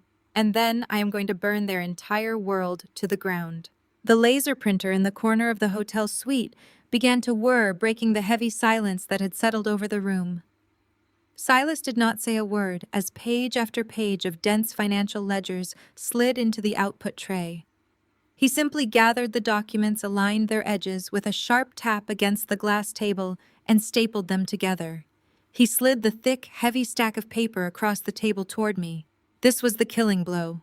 "I told you earlier that your mother might have been ignorant of the corporate embezzlement," Silas said, his voice dropping into a harsh clinical register. I was wrong. I dug deeper into the disbursement protocols for the Du Bois Family Foundation. Look at page 4. Look at the authorized signatures on the outgoing wire transfers. I flipped to the 4th page. The document was a bank ledger for the Du Bois Scholars Fund. This was my mother's crown jewel, the philanthropic initiative she paraded in front of Atlanta society every spring. The fund was explicitly designed to provide full-ride college scholarships to underprivileged Black girls from South Atlanta. Bernice hosted lavish galas, crying perfectly manicured tears on stage as she presented oversized checks to teenage girls who thought their futures were finally secure. I stared at the current balance at the bottom of the page. It was 0. My eyes darted to the column of outgoing wire transfers. Next to every single withdrawal was the dual digital signature required to release the funds. Desmond Dubois and Bernice Dubois. They were partners. They had both signed off on every stolen penny. "Where did this money go?" I asked, my voice dangerously quiet. "Tell me they did not just dump the scholarship money into the commercial real estate black hole." Silas reached over and flipped the page for me. "They did not put this money into the business, Kiana. They put it into the wedding." A wave of pure, unadulterated nausea hit me as I read the line items. Silas had tracked the destination of the stolen charity funds with surgical precision. $45,000 wired to Atlanta's premier floral designer for imported orchids. $85,000 wired to the Piedmont Driving Club to secure the grand ballroom and the premium catering package. $25,000 wired to a bridal boutique in New York for Tasha's custom gown. Another $40,000 wired directly to a luxury travel agency to pay for a 3-week honeymoon in the Maldives. They had drained the entire scholarship fund to the bone. $200,000 of stolen charity money meant to pay for textbooks and dorm rooms for girls who had nothing was entirely swallowed up by Tasha's wedding weekend. They stole from children. I whispered, my fingers gripping the edges of the paper so tightly my knuckles turned white. My mother stood on a stage, looked those girls in the eye, took the applause from the city, and then stole their tuition to buy imported orchids for Tasha. "And that is just the wedding," Silas added relentlessly, tapping another highlighted column. "Look at the personal disbursements over the last 12 months. I scanned the list. Bernice's monthly dues at the country club, the lease payments on Desmond's Maybach, Tasha's credit card bills, which regularly hit $20,000 a month for designer clothes and spa treatments. They were treating the philanthropic trust like a personal ATM. Their entire life is a mirage," Silas stated, leaning back in his chair and crossing his arms. I pulled their personal credit reports and the deeds on their residential properties. They are not just cash poor, Kiana. They are $12 million in the red. The Buckhead estate they live in has 3 separate mortgages on it, and 2 of them are in default. They have maxed out every personal line of credit they possess. Their elite Atlanta society status is a house of cards held together by stolen money and predatory debt. The sheer scale of their depravity was breathtaking. The puzzle was finally complete. They were drowning in an ocean of toxic debt, terrified of losing their country club memberships, their luxury cars, and their illusion of superiority. They needed a massive immediate injection of clean capital to pay off the Greenwich investors and avoid federal scrutiny for the missing charity funds. And there I was, the estranged daughter who had quietly built an 8-figure net worth on the West Coast. They did not just want to pressure me into giving Tasha a house. They needed me legally incapacitated so Desmond could seize power of attorney and liquidate my entire portfolio to save himself from federal prison. They were perfectly willing to let me rot in a psychiatric ward for the rest of my life, labeled as an unhinged spinster, just so Bernice could keep showing up to her charity luncheons in a new Chanel suit. Print 3 more copies of everything I ordered, dropping the ledger onto the table. Put them in separate sealed binders. I walked into the master bedroom of the suite and opened the garment bag I had ordered from the hotel's personal shopping concierge earlier that morning. I could not walk into a high society wedding reception wearing blood-stained hospital scrubs. I needed armor. I unzipped the bag and pulled out the dress. It was a razor-sharp tailored crimson sheath dress. It was bold, unapologetic, and completely impossible to ignore. I pulled it on, smoothing the heavy fabric over my hips. I sat down at the vanity and carefully applied my makeup. I used a heavy, full-coverage concealer to mask the white medical bandage covering the 14 stitches on my left temple. I pulled my hair back into a severe, sleek twist. When I looked in the mirror, the terrified drugged woman from the hospital bed was entirely gone. I looked like an executioner. I walked back into the main suite. Silas was snapping the clasps shut on 3 black leather binders. He handed them to me. The physical weight of the evidence felt incredibly satisfying in my hands. "Are you sure you want to do this publicly?" Silas asked, his sharp eyes watching me closely. "You have enough here to go straight to the FBI. You do not have to face them in a ballroom." "Going to the FBI is step 2, I replied, tucking the binders under my arm. "But my family cares about exactly one thing in this world: their image. They care about what the wealthy elite of this city think of them. They were perfectly willing to destroy my life in private. I am going to return the favor in front of an audience." I rode the elevator down to the lobby and stepped out into the humid Atlanta evening. The black town car I had hired was idling at the curb. I slid into the back seat and gave the driver the address for the Piedmont Driving Club. The drive took 20 minutes. Every red light, every turn, every mile closer to the venue only hardened my resolve. I thought about the scholarship girls who would receive rejection letters next month because Tasha needed a bigger diamond. I thought about the cold, calculating look in my mother's eyes as she watched Desmond raise a brass centerpiece to my skull. The town car pulled up to the grand entrance of the country club. The driveway was packed with luxury vehicles. Valets were rushing back and forth, opening doors for women in glittering gowns and men in tailored tuxedos. The faint, elegant sound of a live string quartet drifted through the open double doors of the grand ballroom. It was the perfect picture of Southern aristocracy. I stepped out of the car. The evening air was thick and heavy. I bypassed the valet station, walked straight past the front reception desk, and ignored the polite questioning of the event coordinator hovering near the ballroom entrance. I pushed the heavy mahogany doors open and stepped into the light. The ballroom was magnificent. Thousands of white orchids cascaded from the ceiling chandeliers. Waiters in crisp white uniforms circulated with trays of expensive champagne. In the center of the room, on the polished wooden dance floor, Tasha was twirling in her $25,000 stolen dress, laughing loudly as Chad spun her around. Desmond and Bernice stood at the edge of the dance floor, holding crystal flutes, smiling warmly at their wealthy guests, playing the roles of the perfect, generous parents. I adjusted my grip on the heavy black binders, lifted my chin, and walked straight toward the center of the dance floor. The heels of my stilettos clicked sharply against the polished hardwood, slicing through the melodic hum of the string quartet. The crowd of Atlanta elite parted before me like the Red Sea. They took in my crimson dress, the stark white bandage covering my temple, and the cold, unyielding focus in my eyes. Desmond saw me first. The crystal champagne flute in his hand froze midway to his mouth. His polished, affable smile shattered, replaced by a flash of raw, unfiltered panic.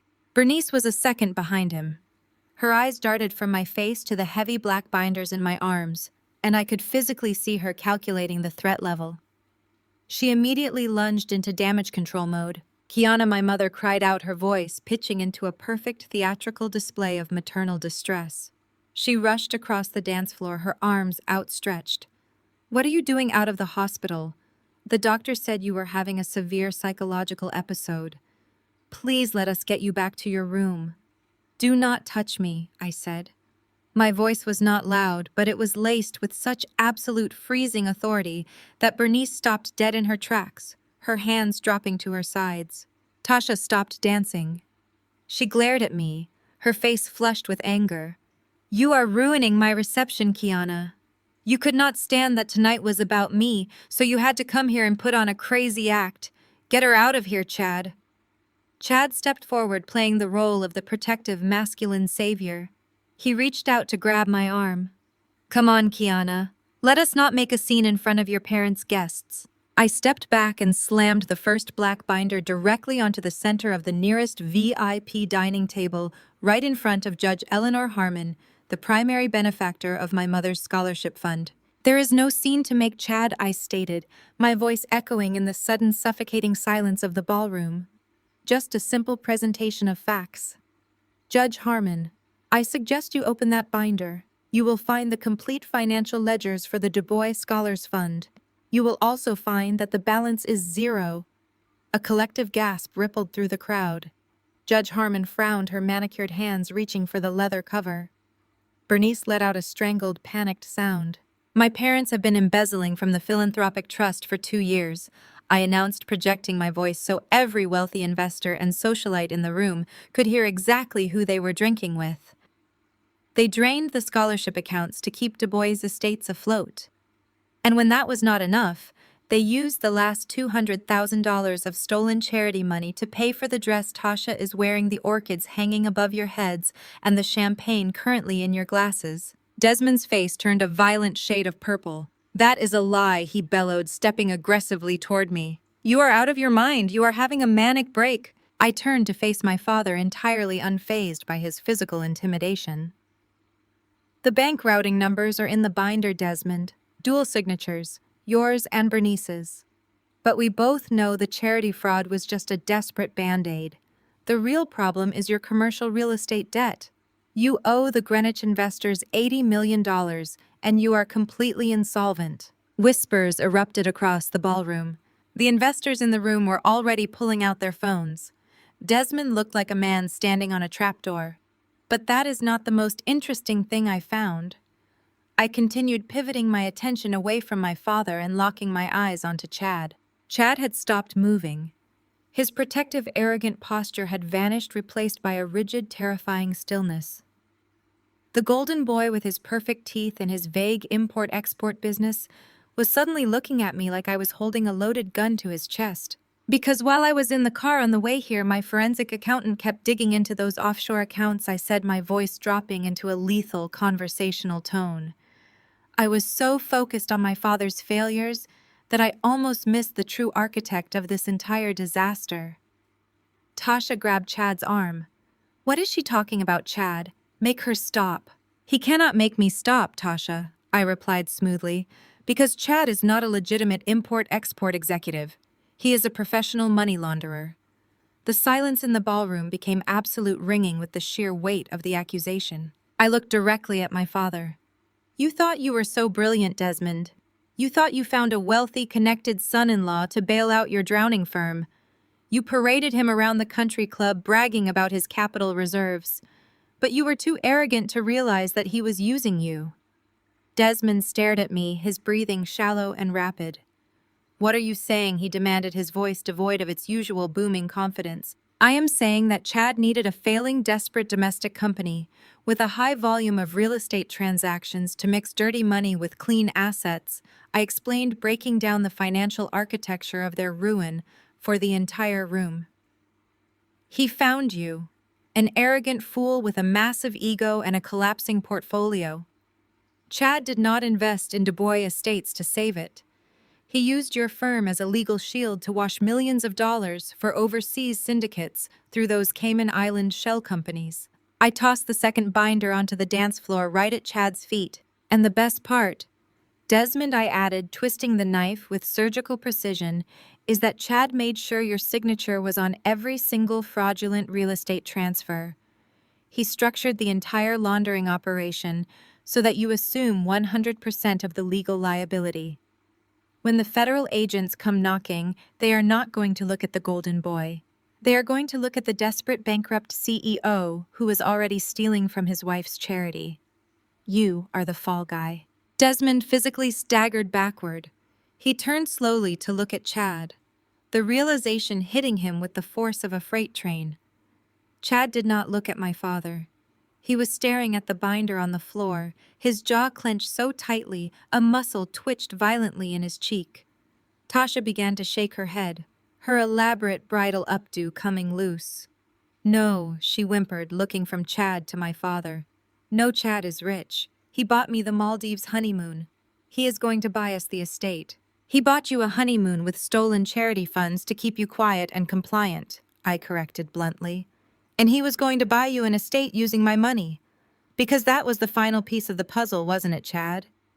I took a step closer to the man who had almost orchestrated the theft of my entire life's work. "You needed immediate, clean liquidity to satisfy a massive transfer for your syndicate clients," I stated, laying his entire operation bare. "Desmond was out of cash. So you pointed him at me. You told him to pressure me into signing over my assets. You arranged the notary in the hotel lobby. You were going to strip my West Coast tech portfolio, bare-wash the money through my father's failing firm, and leave me locked in a psychiatric ward while you walked away clean." Chad finally raised his eyes to meet mine. The charming, affable mask was completely gone. In its place was a cold, reptilian glare.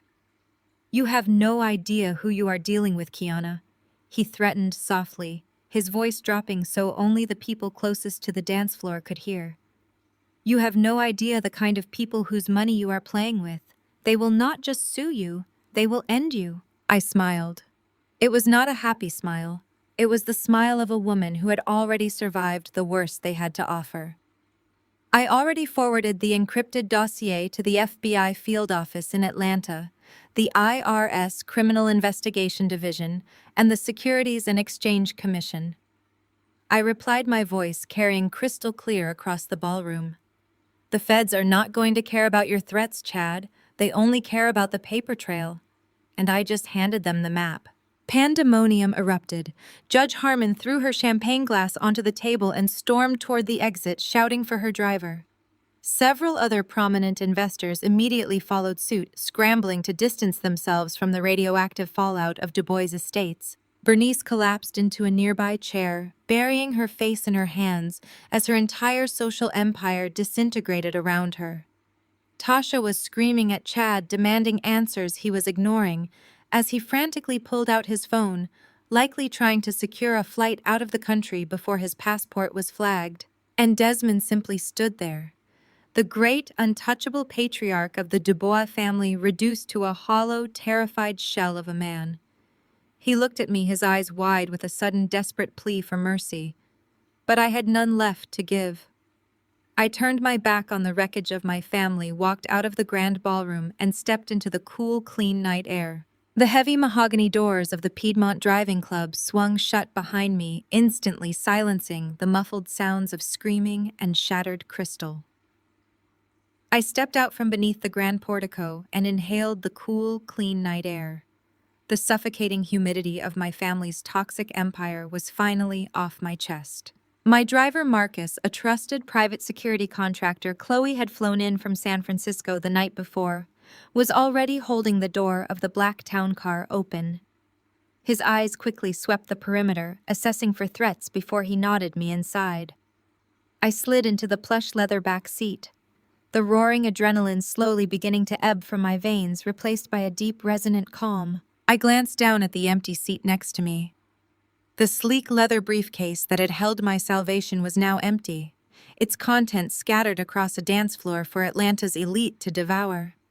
I smoothed the heavy silk of my custom emerald green gown. I had originally planned to wear crimson tonight, but I had changed my mind at the last minute. The emerald was a deliberate poetic nod to the tailored suit my father had ruined with my own blood just 2 nights prior. It was my way of letting them know that their violence had not broken me, it had simply focused my aim. As the car pulled away from the curb, leaving the glittering, panicked country club behind, I let out a low, humorless laugh. To fully appreciate the sheer cinematic poetry of the carnage I had just orchestrated, you had to understand the absolute blinding arrogance my family possessed. Just 10 hours ago, they genuinely believed they had won. At noon that day, I had temporarily relocated from my secure hotel suite to my software firm's private Atlanta satellite office. Silas was finalizing the digital encryption of the forensic audit cross-referencing the last of Chad's Cayman Island shell companies, when the front desk security pinged my line. A private courier had arrived demanding a direct delivery to me. Marcus had vetted the package, scanned it for tracking devices, and brought it up to my office. It was a heavy, oversized envelope sealed with a ridiculous, pretentious wax stamp bearing the Dubois family crest. It even carried the faint, cloying scent of Bernice's signature floral perfume. I had sliced the envelope open with a steel letter opener. Inside was a heavy, gold-foiled wedding invitation. Tasha and Chad's names were embossed in sweeping, arrogant calligraphy. Tucked behind the thick cardstock was a piece of personalized stationery. It was a handwritten note from my mother. "If you want to keep the house show up, smile, and apologize for your little accident at the rehearsal, don't embarrass us today." I had stared at the elegant, sloping handwriting, utterly mesmerized by the sheer audacity of it. My mother actually believed that my escape from the hospital was an act of surrender. She thought I was hiding in my office, terrified of Desmond's power and desperate to protect my Buckhead property from their legal trap. They thought the threat of conservatorship and the forged quitclaim deed still gave them absolute leverage over my life. They assumed I would fall in line, put on a fake smile, and beg for their forgiveness, just to keep the assets I had worked my entire life to build. "They brought a knife to a gunfight," Silas had muttered, reading the extortion note over my shoulder. I had simply crumpled the heavy stationery and tossed it into the wastebasket. "No," I had replied, my voice dangerously calm. "They brought a knife to a nuclear strike." I had carefully packed Silas's completed forensic audit, the bank ledgers showing the drained charitable trust, the wire transfer authorizations bearing my parents' signatures, and the undeniable proof of Chad's international money laundering into my sleek leather briefcase. I had walked into the executive washroom, changed into the custom emerald green gown, and pinned my hair back with ruthless precision, carefully concealing the bandages on my temple. Then I had picked up my burner phone and dialed Chloe. "Is the SEC injunction filed?" I had asked. "Locked, sealed, and waiting for the judge's signature at dawn," Chloe had replied. "Dubois Estates is officially, legally paralyzed." "Good," I had told her, grabbing the briefcase handle. "It is time to crash a wedding." The memory faded as my phone buzzed in my hand, pulling me back to the present reality of the moving town car. It was Chloe calling on our secure encrypted line. "The bomb has been detonated," I said, answering on the first ring. I kept my voice steady, but I couldn't entirely hide the fierce, cold satisfaction bleeding through my words. "The audit is in the hands of Desmond's biggest local investors. Judge Harmon has the ledgers proving they drained the philanthropic trust. And Chad's money laundering syndicate has just been exposed to 300 witnesses." Chloe let out a sharp, triumphant whistle through the speaker. "You did not just burn the bridge, Kiana. You vaporized the entire island." "What is our current status?" I asked, watching the city lights blur past the tinted windows. "The fallout is already moving faster than we anticipated." Chloe reported, the rapid, rhythmic clacking of her mechanical keyboard underscoring her words. Judge Harmon did not even wait to get home. She called the state attorney general directly from the back of her limousine. "The AG's office has just issued an emergency freeze on all domestic accounts associated with the Dubois Scholars Fund and Dubois Estates. Desmond could not buy a cup of coffee right now if his life depended on it. The Greenwich investors have already initiated hostile foreclosure protocols on his commercial properties." "And Chad?" I asked, my grip tightening on the phone. "The FBI field office received your digital dossier exactly when you hit send," Chloe said, her tone turning deeply predatory. "They have been trying to build a racketeering case against Chad's import-export syndicate for 18 months, but they never had the internal wire authorizations to prove it. You handed them the smoking gun wrapped in a bow. They are mobilizing a tactical unit right now. Chad's passport has been flagged by Homeland Security, and there are federal agents currently en route to the country club. If he tries to run, he will be in federal custody before he hits the county line." A profound, exhausted relief washed over me. My shoulders dropped, and I finally took my first full, deep breath in 3 days. For the first time in my life, I was no longer the family scapegoat. I was no longer the punching bag for my mother's narcissism or the collateral damage from my father's unchecked greed, or the stepping stone for my sister's boundless entitlement. Kiana? Chloe's voice softened, dropping the ruthless corporate shark persona for a moment. You need to get out of Atlanta immediately. Desmond is a cornered animal now, and he knows exactly who locked the cage. The local police might still be in his pocket, and we do not know how deep Chad's syndicate connections go. You are a highly visible target. I am already heading to DeKalb Peachtree Airport, I assured her, glancing up at Marcus's eyes in the rearview mirror. Marcus has the private jet fueled and waiting on the tarmac. I will be in the air and halfway back to San Francisco before midnight. Good, Chloe said briskly. Get some sleep. Tomorrow we start the aggressive asset recovery process. We are going to make sure your name and your LLCs are completely insulated from the impending bankruptcy proceedings and federal indictments. I ended the call and leaned my head back against the cool leather headrest. The town car merged onto the highway, accelerating toward the private airfield. I closed my eyes, listening to the rhythmic hum of the tires against the asphalt. For years, my family had called me difficult. They had called me ungrateful. They had looked at my independence as a threat to be managed, and my success as an endless resource to be exploited.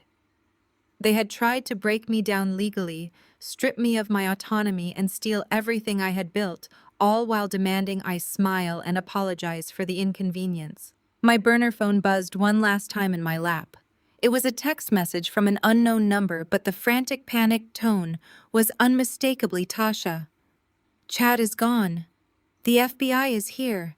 They are locking the doors and taking Dad's phone. What did you do? Kiana? What did you do? I stared at the glowing screen. I didn't type a lengthy explanation. I didn't offer any sisterly sympathy, and I certainly didn't apologize. I simply typed 3 words, hit send, and dropped the burner phone into a cup of water resting in the center console.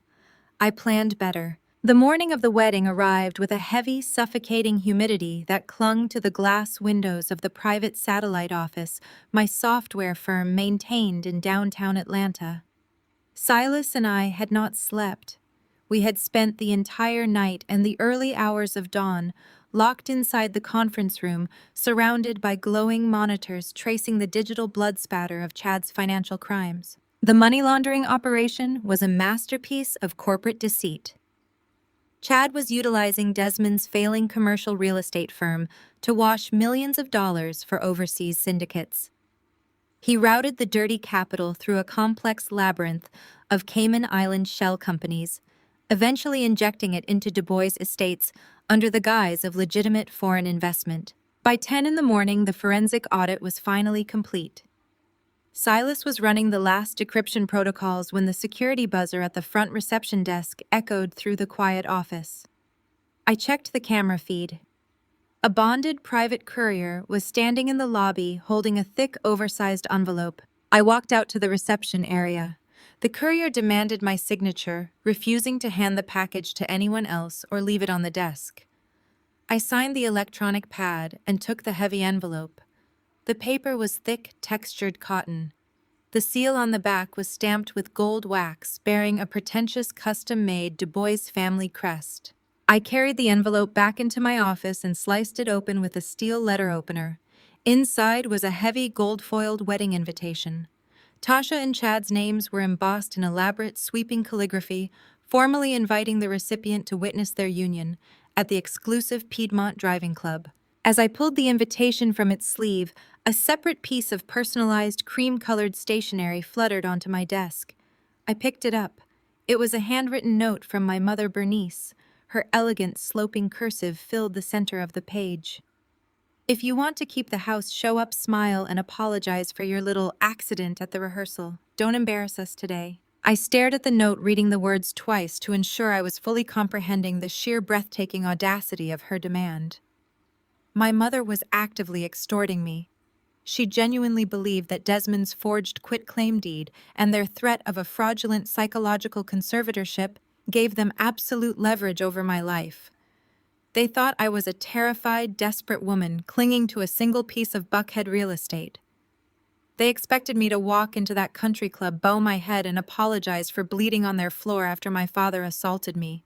They had no idea that the house was utterly meaningless to me. They had no idea I was sitting on a 9-figure net worth. And they had absolutely no idea that I currently held the blueprints to their impending federal indictments. I handed the note to Silas. He read it, his eyes narrowing in absolute disgust, before tossing it into the paper shredder. "Print the final audit," I ordered, my voice ringing with a cold, absolute clarity. "Do not redact a single account number." The laser printer roared to life, churning out page after page of undeniable proof. Bank ledgers, wire transfer authorizations, offshore routing numbers, and the dual signatures of Desmond and Bernice Dubois authorizing the massive embezzlement of the scholarship funds. I gathered the heavy stack of paper, aligned the edges with a sharp tap against the mahogany desk, and packed the forensic audit into a sleek leather briefcase. The physical weight of the evidence felt magnificent in my hands. It was the heavy, undeniable weight of justice. I picked up my phone and dialed Chloe. She was my lead corporate attorney and primary fixer back in San Francisco. A woman who possessed a brilliant legal mind and the predatory instincts of a great white shark. She answered on the first ring. "Tell me you have the ammunition," Kiana Chloe said, her voice crisp and alert, despite the early hour on the West Coast. "I have everything," I replied, snapping the brass clasps of the briefcase shut. Silas finished the trace. "Chad is using a network of offshore shell companies to funnel syndicate money through my father's commercial real estate acquisitions. Desmond signed off on every single transaction, assuming 100% of the legal liability. And my parents drained the entire Du Bois Scholars Fund to pay for this wedding reception." I heard Chloe exhale sharply over the line. "That is not just a civil dispute, Kiana. That is a massive federal racketeering case. The IRS and the FBI will dismantle them entirely. Are you ready to pull the trigger? I have drafted emergency asset freezes for every domestic account tied to Dubois Estates and the Philanthropic Trust." Chloe confirmed, the rapid clicking of her keyboard echoing through the speaker. "I also have a direct line open to the regional director of the SEC and the FBI field office in Atlanta. The moment you give me the green light, I will file the injunctions and submit the digital dossier to the federal authorities. Your father and Chad will be legally paralyzed within 10 minutes. Keep your hand on the trigger, Chloe," I instructed softly. "I will call you when the bomb is planted." I ended the call and walked into the executive washroom attached to my office. The garment bag I had ordered from a high-end boutique earlier that morning was hanging on the door. It was time to shed the victim persona completely. I unzipped the bag and pulled out the dress. It was a custom floor-length emerald green gown.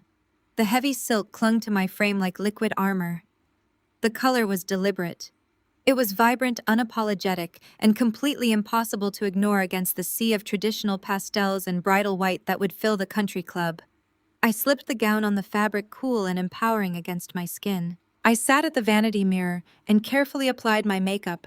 The wound on my temple from Desmond's brass centerpiece was still raw, but I refused to hide it under heavy, cakey concealer. Instead, I placed a small, discreet silk bandage over the stitches. It was a quiet, undeniable testament to the violence my family had inflicted upon me. I pulled my hair back into a severe, elegant twist, ensuring the bandage remained visible. I looked at my reflection. The frightened woman who had bled on a rehearsal dinner floor was entirely gone. I looked powerful. I looked lethal. I walked back into the main office. Silas was waiting near the door, his laptop securely packed into his messenger bag. I picked up the leather briefcase, my fingers wrapping tightly around the handle. The extortion note from Bernice echoed in my mind. She wanted me to show up, smile, and apologize. She wanted me to play my assigned role in her perfect, fraudulent mirage. I was going to give her exactly what she asked for. I was going to show up. "The town car is idling downstairs," Silas said, opening the glass door for me. I adjusted the emerald silk of my gown, gripped the briefcase containing their total ruin, and stepped out into the hallway. It is time to crash a wedding. The heavy mahogany doors of the grand ballroom swung open, and I stepped into a blinding sea of crystal chandeliers and cascading white orchids. The sheer extravagance of the room was suffocating. Thousands of imported blooms draped from the ceiling, their sweet, heavy fragrance masking the absolute rot at the core of this celebration. Waiters in pristine white tuxedos circulated with trays of vintage champagne, while Atlanta's most elite power players laughed and mingled on the polished wooden dance floor. Every single luxury in this room, from the caviar stations to the live string quartet, had been paid for with money stolen from the Du Bois Scholars Fund. I let that sickening reality anchor me. It kept my mind razor sharp and my emotions perfectly frozen. I stood at the top of the grand staircase overlooking the reception, allowing the crowd to take me in. I was not wearing the blood-stained clothes from the hospital, nor was I wearing the subdued conservative colors my mother usually demanded of me. I wore a custom floor-length emerald green gown. The heavy silk clung to my frame like armor, the vibrant color a deliberate statement of presence. My hair was pulled back into a severe, elegant twist, intentionally leaving the left side of my face exposed. A neat, precise silk bandage covered the 14 stitches on my temple, a quiet but undeniable testament to the violence my family had inflicted upon me just 48 hours prior. The whispers started immediately. Heads turned. Eyes darted from my bandage to my face. The high society guests recognized me as the estranged daughter, the one who had allegedly suffered a manic breakdown at the rehearsal dinner. I kept my posture relaxed, my shoulders dropped, and my expression carefully subdued. I was here to play a part. I was the broken, repentant child crawling back to the safety of the family empire. Bernice spotted me from the edge of the dance floor. Her eyes narrowed into predatory slits, instantly assessing my posture and my demeanor. She handed her champagne flute to a passing waiter and marched toward the staircase, her diamond necklace glittering under the chandeliers. She was ready for a fight, prepared to call security and have me dragged out if I showed even a hint of defiance. I did not give her the satisfaction. As she approached, I lowered my gaze, adopting the exact posture of defeat she had demanded in her extortion note. "You came?" Bernice stated, her voice a sharp, commanding whisper as she stopped one step below me. "I had to," I replied, keeping my voice soft and deliberately fragile. "I received your note. I do not want to lose everything I have built in California. I am sorry about the rehearsal, Mom. I overreacted. I was stressed and I handled things poorly. Please do not take my company from me." I watched a wave of pure, unadulterated triumph wash over my mother's face. The tension evaporated from her shoulders. This was the ultimate victory for a narcissist. She had broken me. She had brought her independent, successful daughter to heel, proving once and for all that she controlled the narrative. Bernice reached out and patted my cheek, her manicured fingers brushing dangerously close to my bandage. "I knew you would finally see reason, Kiana," she murmured, her voice dripping with toxic maternal affection. "Family is all that matters. As long as you smile tonight and sign the paperwork Desmond has prepared for Monday morning, we can put all of this ugliness behind us. Do not embarrass us tonight." "I will not," I promised, allowing a small, submissive smile to touch my lips. She linked her arm through mine, parading me down the stairs like a prized trophy. She led me directly toward the VIP tables near the stage, where Desmond was holding court with 3 men I instantly recognized. They were the Greenwich commercial real estate investors, the men who held the $80 million debt that was currently suffocating Du Bois estates. Desmond looked frantic beneath his affable exterior, sweating through his custom tuxedo as he tried to keep his creditors entertained. "Desmond, look who decided to join us," Bernice announced brightly. My father turned his eyes wide with momentary panic before he registered my subdued posture and the way Bernice was holding my arm. He immediately understood the visual cue. I had surrendered. The crushing weight of his impending bankruptcy seemed to lift from his chest in real time. He let out a booming, overly enthusiastic laugh and pulled me into a suffocating hug. "My beautiful daughter Desmond," declared loudly, ensuring the Greenwich investors could hear him. "I am so glad you are feeling better, Kiana. We were all so worried about your little health scare." "I am perfectly fine, Dad," I said, pulling back and shaking his hand firmly. "I am ready to move forward. I will sign the quitclaim deed on the Buckhead estate and the asset transfer documents on Monday. Whatever you need to keep the business strong." Desmond beamed, his ego entirely restored. He turned to his investors, gesturing toward me with a sweep of his hand. "You see gentleman family loyalty. My daughter is bringing substantial West Coast capital into the fold. Du Bois Estates is expanding, not retreating." I nodded politely at the investors playing the role of the dutiful financial asset. I let my father spin his desperate web of lies, knowing that every word out of his mouth was just adding another nail to his coffin. Before Desmond could continue his pitch, the crowd parted, and the bride and groom made their grand entrance. Tasha looked radiant in a custom bridal gown that cost more than a luxury car, a gown paid for entirely by the stolen futures of underprivileged teenagers. Chad walked beside her in a pristine white tuxedo jacket, flashing his perfect, blinding smile to the crowd. He looked like the ultimate Southern gentleman, wealthy, connected, and completely untouchable. Tasha saw me and immediately marched over, her jaw set. I did not give her a chance to launch into a tirade. I stepped forward and wrapped my arms around her in a picture-perfect embrace. "You look beautiful, Tasha," I said, projecting my voice for the surrounding guests. "I am so happy for you. I am sorry for causing a scene at the rehearsal. Today is your day." Tasha blinked, completely disarmed by my total capitulation. She glanced at Bernice, who gave her a reassuring nod. Tasha's initial anger melted into a smug, victorious grin. "Thank you, Kiana," she said loudly. "I am glad you could put your jealousy aside to celebrate my happiness." Chad stepped up behind his new wife. He wrapped an arm around Tasha's waist, pulling her close, but his eyes were locked on mine. The charming golden boy facade was perfectly maintained for the audience, but his gaze was cold, calculating, and absolutely ruthless. He knew exactly what he was doing. He was not just marrying into Atlanta high society. He was acquiring a desperate family to use as a legal shield for his international money laundering syndicate. "Welcome back to reality, Kiana," Chad said, extending his hand. I shook it. His grip was entirely too tight, a silent assertion of dominance.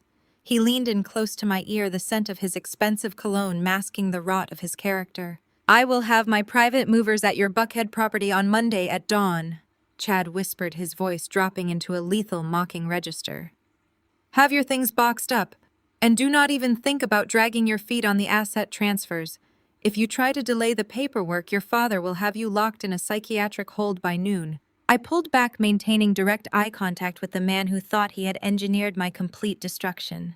I did not flinch. I did not glare. I simply smiled.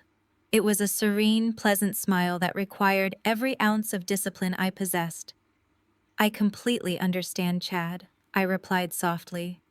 "I am looking forward to seeing how everything plays out." Chad smirked, satisfied with my apparent total defeat. He turned away, leading Tasha toward the center of the room to greet the mayor and several prominent judges. I was left standing near the edge of the dance floor, my hands resting lightly on the sleek black leather briefcase I had carried in with me. It was slim enough to pass as an oversized evening portfolio, but heavy enough to hold the complete forensic audit of their financial crimes. I walked over to my assigned seat at a table near the front stage. I sat down, placed the briefcase on my lap, and folded my hands over it. I watched my family mingle. I watched Bernice preen for the cameras, showing off her stolen wealth. I watched Desmond drink expensive bourbon, believing he had successfully stolen my life savings to cover his debts. I watched Chad laugh with federal judges, confident that his money laundering empire was perfectly concealed behind my father's arrogance. I let them enjoy their victory. I let them bask in the glittering champagne-soaked illusion of their superiority. I sat perfectly still, breathing in the scent of the imported white orchids, and I waited. The lights in the ballroom slowly dimmed. A spotlight hit the center of the grand stage. The low hum of conversations died down as the guests took their seats. Desmond stepped up to the microphone, a fresh glass of champagne in his hand. His chest puffed out with the pride of a king surveying his conquered kingdom. It was time for the champagne toasts. What should Kiana reveal first when she takes the microphone? Desmond tapped his crystal champagne flute with a silver spoon. The sharp, high chime cut through the low hum of the ballroom, bringing the live string quartet to a graceful halt. The sea of glittering gowns and tailored tuxedos turned their attention to the grand stage. Desmond stood there, radiating the absolute, unchecked confidence of a man who believed he had just successfully outrun his own ruin. He launched into a booming, charismatic speech. He spoke eloquently about the Du Bois family legacy, painting a fictitious masterpiece of Black excellence, generational wealth, and philanthropic duty. He praised Bernice for her tireless charity work, bringing polite applause from the very people whose donations she had actively stolen.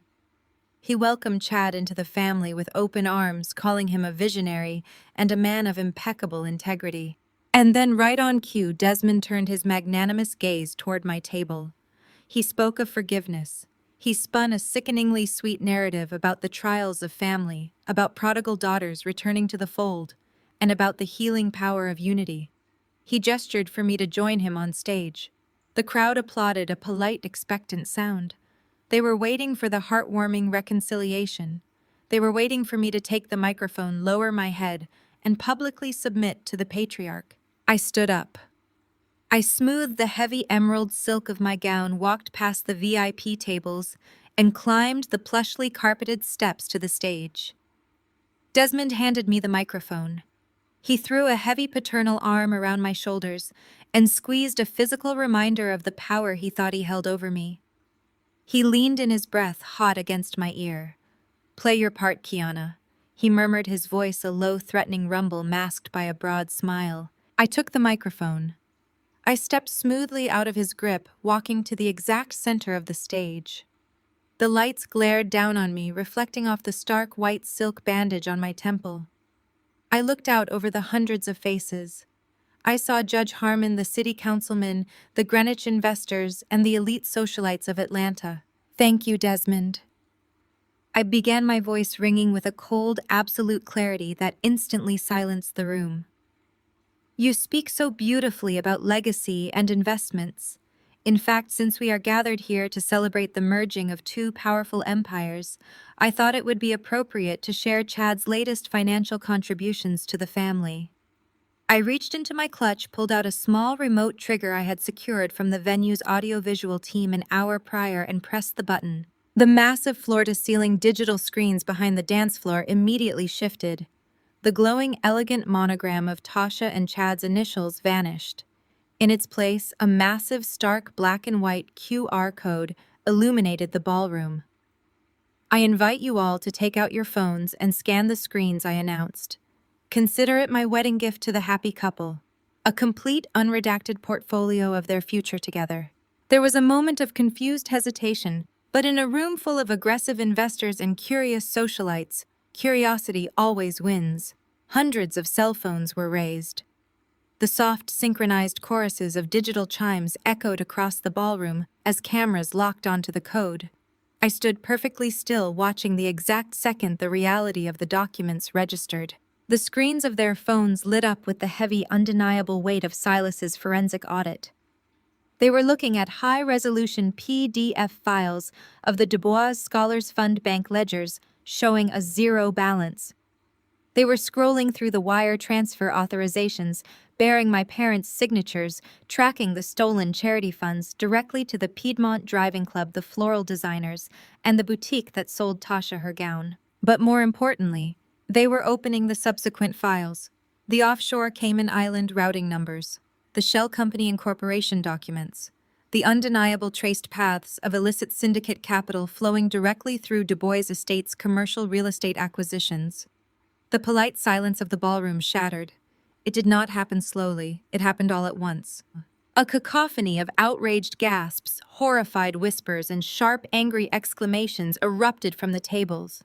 Judge Harmon stood up so fast her chair crashed backward onto the floor. The Greenwich investors were already shouting, waving their phones at Desmond. Chad's face went entirely slack. The golden boy facade dissolved into pure, visceral terror. He realized instantly that this was not a localized family dispute. He was looking at the exposure of a highly illegal, highly dangerous international money laundering operation. He had just been unmasked in front of 300 of the most powerful people in the state. He charged the stage. He did not walk. He sprinted, his polished white tuxedo jacket flapping open. He lunged up the stairs, his eyes wide and manic, and violently ripped the microphone from my hand. Do not listen to her, Chad screamed into the mic, his voice cracking with absolute panic. The sound system shrieked with feedback, causing guests to cover their ears. She is insane. She is a crazy, bitter spinster. She is jealous of Tasha. She faked these documents because her family cut her out of the will. I did not flinch. I did not back away. I simply stood there, an immovable emerald pillar, watching him drown. The crowd was not buying it. You cannot fake federal bank routing numbers, and you certainly cannot fake the dual signature authorizations, staring back at them from their own screens. The Greenwich investors were already moving toward the stage, their faces flushed with rage. Chad saw them coming. He saw the wealthy elite of Atlanta pulling away from him in horror. But worse, he knew what the syndicate bosses overseas would do to him when they found out he had left a digital paper trail entirely exposed. Cornered, terrified, and desperate to save his own life, Chad's self-preservation instincts overrode whatever shred of loyalty he had left. He turned on Desmond. "I did not sign anything," Chad shouted into the live microphone, his voice echoing deafeningly through the cavernous ballroom. He pointed a shaking, accusatory finger directly at my father's chest. "Look at the documents. Look at the transfer authorizations. It is his signature." Desmond signed off on every single offshore wire. He took the money. He authorized the shell companies. He begged me for the capital because he was bankrupt. He is the one washing the money. The silence that followed Chad's hysterical confession was apocalyptic. Chad had just publicly confirmed the validity of the documents. In his frantic attempt to throw Desmond under the bus and shield himself from the syndicate's wrath, he had incriminated them both into a live, amplified sound system in front of hundreds of witnesses. Desmond's mouth opened and closed, but no sound came out. The great patriarch was paralyzed, staring at his chosen successor in absolute catatonic horror. Bernice let out a piercing, hysterical wail from the edge of the dance floor. Tasha sank to her knees, clutching her stolen designer gown, her perfect wedding day collapsing into a crime scene. Right on cue, the heavy mahogany doors at the rear of the grand ballroom swung open with a resounding crash. The string quartet, which had been frozen in shock, scrambled out of their chairs as a tactical wall of dark windbreakers poured into the room. Leading the pack was Chloe. She wore a razor-sharp charcoal suit, her heels clicking rhythmically against the hardwood. She moved with the sleek, predatory grace of an apex predator circling a fresh kill. Flanking her were 24 federal agents, their gold FBI badges gleaming under the chandeliers.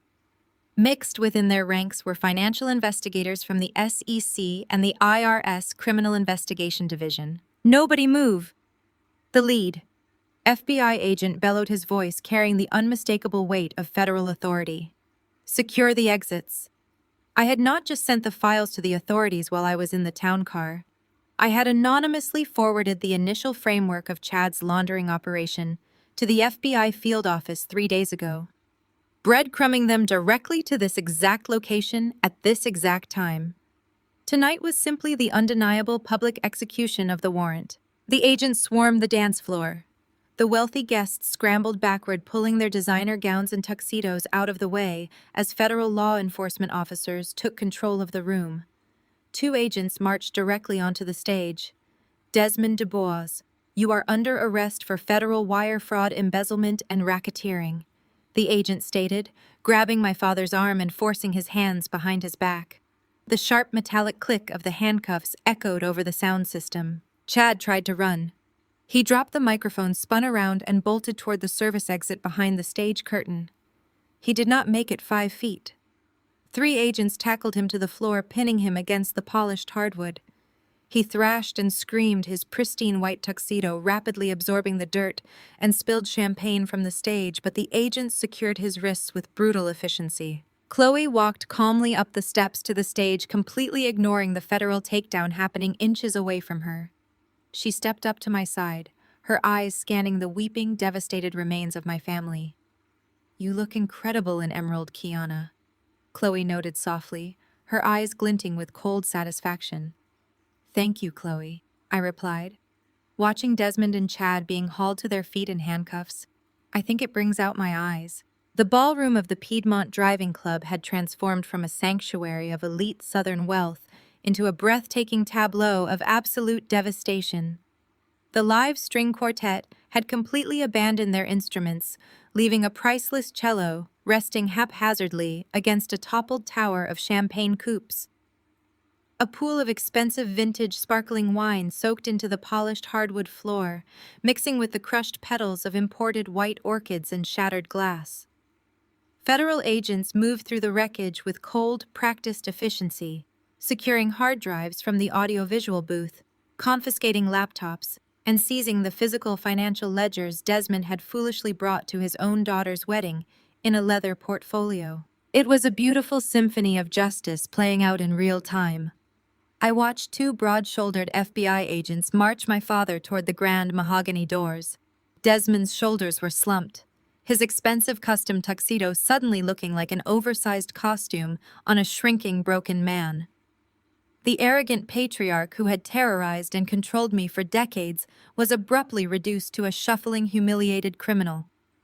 He did not look back. Bernice, however, was fundamentally incapable of going quietly. She stood near the edge of the ruined dance floor, her fingers white-knuckled as she clutched the heavy pearl necklace at her throat. She was shrieking a piercing, guttural sound of pure disbelief. As the heavy doors swung shut behind Desmond, her frantic, furious gaze snapped toward me. The illusion of the poised, untouchable matriarch completely disintegrated. She lunged forward, her expensive heels slipping slightly on the champagne-soaked wood. "You ruined us," Bernice screamed, pointing a trembling finger at my face. "You ungrateful, vindictive little girl. We gave you everything. We built this family name, and you burned it to the ground because you could not stand to see your sister happy." I stood my ground, my posture perfectly rigid, the emerald silk of my gown catching the harsh glare of the tactical flashlights used by the federal evidence team. "You built a mirage, Mom," I replied, my voice dangerously calm and entirely devoid of the fear she was so accustomed to extracting from me. "You funded your country club memberships and your designer wardrobes by stealing from underprivileged students. You sold your soul to a money laundering syndicate just to keep up appearances. I did not ruin this family. I just turned on the lights so everyone could finally see the rot you were hiding." She gasped, taking a step back, as if I had physically struck her. "You will pay for this, Kiana. When the dust settles, I will make sure you are left with absolutely nothing. You will be a total pariah in this city." I tilted my head, studying the desperate, flailing woman before me. "The SEC just froze every single account attached to your name, Bernice.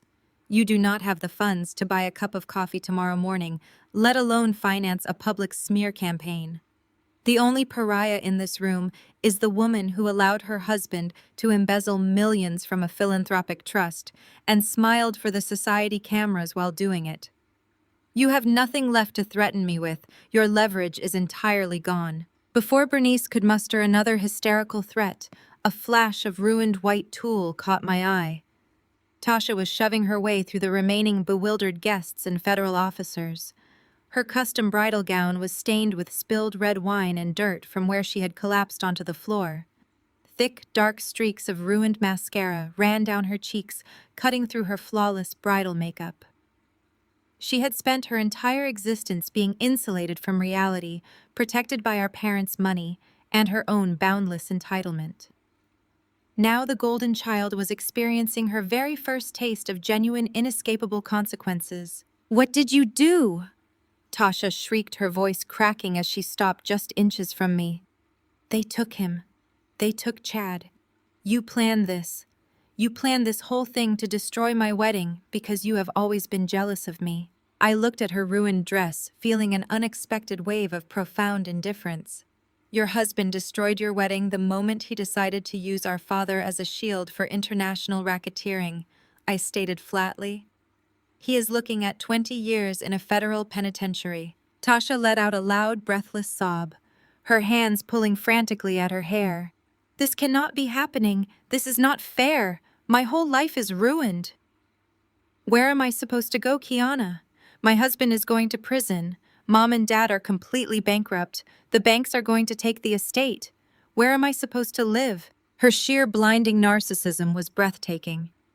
Even now, standing in the epicenter of a massive federal raid surrounded by the shattered remnants of her fraudulent life, Tasha was only concerned about her own comfort. She expected someone to step in and fix it. She expected a safety net to catch her. I reached into my sleek black clutch. My fingers bypassed the burner phone and wrapped around a crisp folded piece of heavy legal parchment. I pulled the document out, the thick paper crackling sharply in the tense air between us. "About that," I said, my voice dropping an octave as I stepped gracefully over the shattered crystal glasses scattered across the floor. I held the document out. Tasha stared at it, her tear-streaked face twisting in confusion, refusing to take it from my hand. "I bought the debt on your primary residence yesterday morning when the bank officially threatened foreclosure," I explained, enunciating every word with deliberate precision.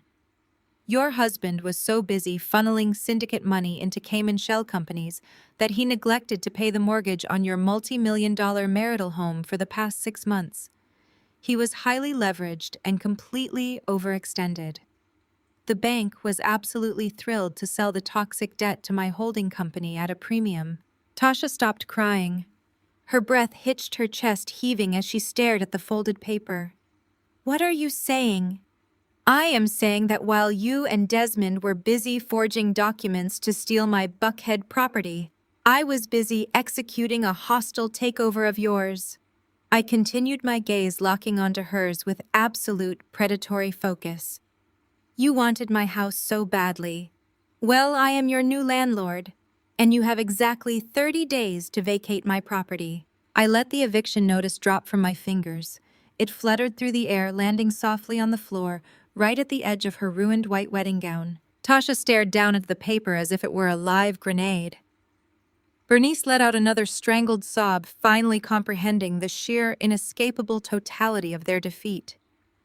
They had spent years trying to strip me of my autonomy, my assets, and my dignity.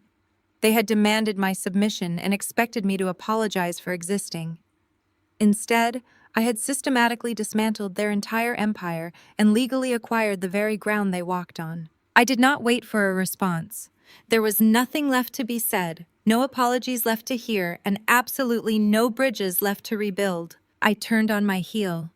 The heavy emerald silk of my gown swept dramatically across the marble floor, catching the chandelier light one final time. Chloe was waiting by the grand entryway, a leather briefcase secured firmly in her hand, and a triumphant, brilliant smile playing on her lips. She nodded toward the heavy mahogany doors, signaling that our work here was completely finished. I walked past the federal agents tagging evidence, past the weeping socialites, who used to look down their noses at me, and past the absolute wreckage of a toxic dynasty that could no longer reach me. Marcus pushed the heavy doors open, and I stepped out from beneath the grand portico of the country club. The cool, crisp Atlanta night air washed over my face, filling my lungs with a fresh, untainted breeze. For the first time in my 32 years, I was not bracing for a blow. I was not anticipating the next betrayal or calculating my survival. I walked down the steps toward the waiting town car, leaving the suffocating weight of the Du Bois legacy locked inside that ruined ballroom. The night was quiet, the path ahead was clear, and my life was finally entirely my own. The greatest lesson from this ordeal is that true power is not found in inherited wealth or forced submission to a toxic family. It comes from the quiet, unyielding strength of building your own life and standing your ground when those who should protect you try to destroy you. You never have to apologize for your success, and you certainly do not have to set yourself on fire to keep abusers warm. Walking away is the ultimate victory. Have you ever had to cut ties with toxic relatives to protect your peace? Share your story in the comments below and hit subscribe for more stories of reclaiming your power